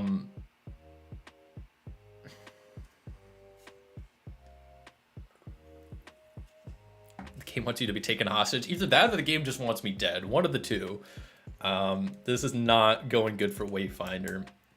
I mean, I guess this is what happens when a pacifist enters a star battle, a star war, I guess you could call it. I haven't even made any progress on this so far. Oh my god. So what the situation worsens. Ramming speed, nice to not try to intimidating them, going straight at them with no weapons firing. I just, how's this worsen? Maybe it is that they're trying to like board my ship at this point and trying to take me hostage. Yeah, maybe I see them like kind of come parallel to my ship, and they like attach like a grappling beam, like a grappler beam or whatever, like a tracking beam to like hold my ship in position, and it seems like they're trying to board it. So maybe I'm getting stressed about that and I lose some spirit. It seems like I don't have a lot of time before this very much ends poorly. I mean, I have to just keep reacting under fire because I don't have really any other position, any other move to do. I can negotiate when taken hostage. Yeah, once they stop shooting at me, like kind of like right now, I might have an option, but let me see. I guess I'll quickly try to secure an advantage by, I don't know. Yeah, maybe I'll use my resolve to try to just remain steadfast and not like panic as these looks like the ship's trying to board my ship. Okay, good. That's a strong hit. I'll take that. Now I could do the react under fire, and I think what makes sense is I could do remaining stalwart against fear of temptation as they try to board my ship. Let's see if I can react under fire. Please give me a decent roll. I just need one good roll to change all my luck. Let's see if I can pull this off. I can add +1, so that's... What is this? But that's good. That's a strong hit. Oh my god. I succeed and I'm in control. Take +1 momentum. Now, it doesn't mark progress, but I am in control. Okay. New chapter life begins. I'm drafted to a pirate crew. I don't know if Wayfinder would become a pirate. Maybe. Like, he still was pretty, I think, set on being a pacifist, but maybe you could, like, help negotiate for the pirates. But at this point, they're trying to board the ship. I'm remaining calm. I have an idea of what I can do. I'm in a good spot now for, like, the first time this battle. And I'm going to try to gain ground as I try to negotiate with them again. And this time I'll add +2, one for my diplomat and one for my protocol bot. As my protocol bot, I finally look at book and I'm like, give me some advice on what I could say to this ship to make them not capture me. And I'm gonna try to negotiate. Let's hope this works. That's a 1. That should still be at least a weak hit, right? Oh, so I stay in control and I can choose one. I'm definitely gonna mark progress. That, okay, this is good. I'm finally marking at least 1 progress. I might make it out of this alive and not become a pirate, a space pirate. Okay, so, maybe I'm like, as they're boarding, I just give them another plea over the radio. I'm like, I don't want any danger. I'm not trying to cause trouble. Stop trying to board. I don't know. I just plead with them to, like, leave me alone. And maybe they aren't fully gonna stop, but they're at least kind of hesitating, and, like, they don't seem to be making, like, I'm, like, stuck in the tractor beam, but they haven't started trying to board yet. And I think I'm still in a good spot, so I'm gonna just do that again, essentially. I'm just gonna try to negotiate with them more and be like, listen, if you let me go, I'll forget this whole thing happens. I'll leave your area. You'll never hear from me again. I just need to try to talk my way out of this. That's a strong hit. So I can mark progress and take some momentum.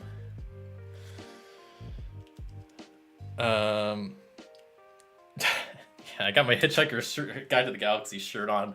That's what Wayfinder really needs. He needs the Hitchhiker's Guide to the Galaxy. He needs his towel. He needs to just not panic. Yeah. And it seems like at this point, I, for the first time, get a radio response back. They're like, they just, like, kind of reiterate. They're like, you're in our territory. You're not supposed to be here. How do we know? How can we trust you that you'll just leave? And I'm gonna try to plead with them one more time as I do a final gain ground. And I'm like, listen, if you've noticed, I have not shot at you once, even though you've, like, completely disabled my guns. Before you disabled my guns, I didn't shoot at you. I was just trying to evade you. Like, this is not what I was, I didn't want this. You started attacking first. Just let me go. Yeah, I'm just going to try to plead with them again, asking my protocol bot for advice, using my diplomat skills, try to just talk my way out of this. Whew. I can mark progress again, and I'll get +2 more momentum. And I'm just going to try to end the combat, take decisive action, and seeing if that last little bit is enough to persuade them to let me go. It's just me pleading and them finally talking to me. You're seeing why there's a common house rule for weak hits on under fire that gives you control again. Oh, because it's hard to get out of being in a bad spot. Yeah, I could see that. I was in a bad spot for sure. Let's see if I can finish this fight. I mean, I got 9 boxes out of 10. What's the worst that could happen? It's a weak hit. Okay. You achieve your objective, but not without a cost. Roll on the table below or choose one. I can roll on the table. Let's just, I might not go with it, but let me see what it suggests. Someone else suffers the cost. You know what they probably want? They probably just want money. Like everybody else in this gosh dang galaxy. They're like, listen, you give us a little something, something, we'll leave you alone. I'm like, God damn it. Okay. I'll give you some of my supplies, some of my credits, if you leave me alone. And they agree, and I think that's that. So I'll mark my supply down 1, which my supply is not looking good. This is already looking really rough for me, but combat has been dealt with.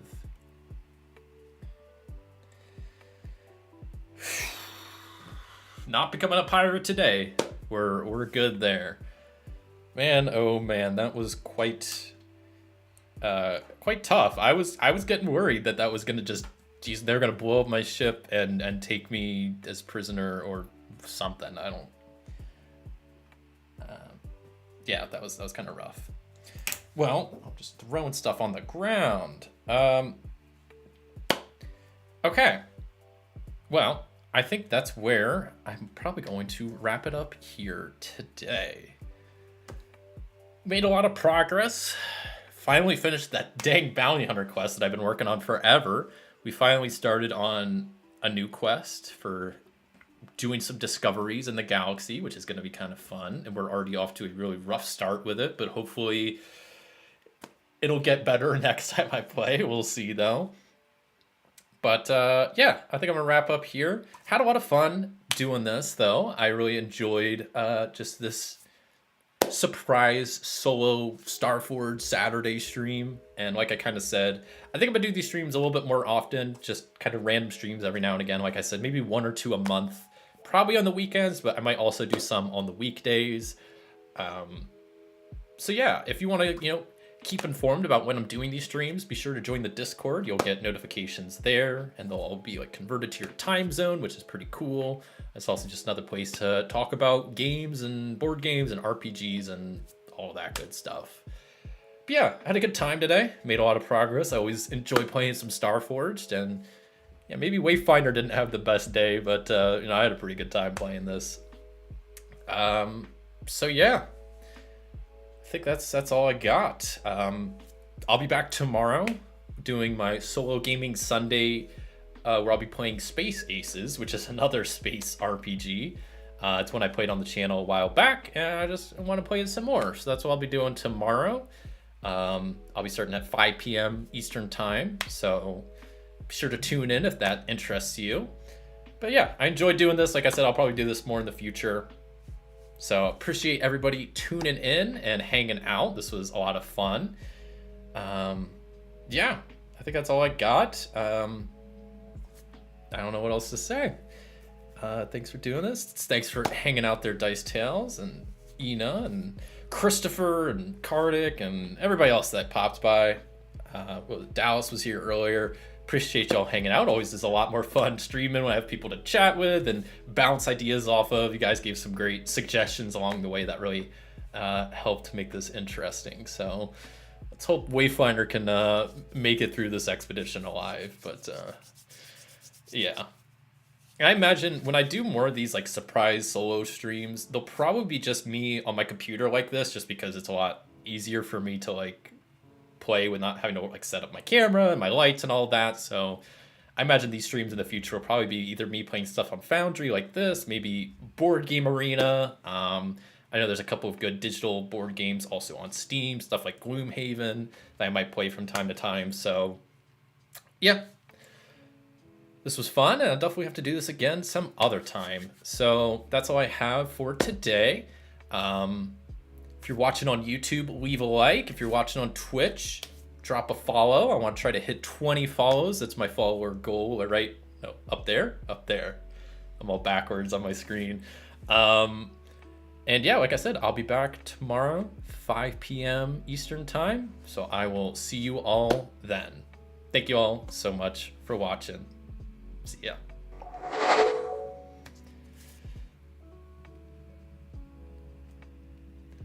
Have a good Saturday, everybody. Try to avoid bounty hunters. They're just trouble.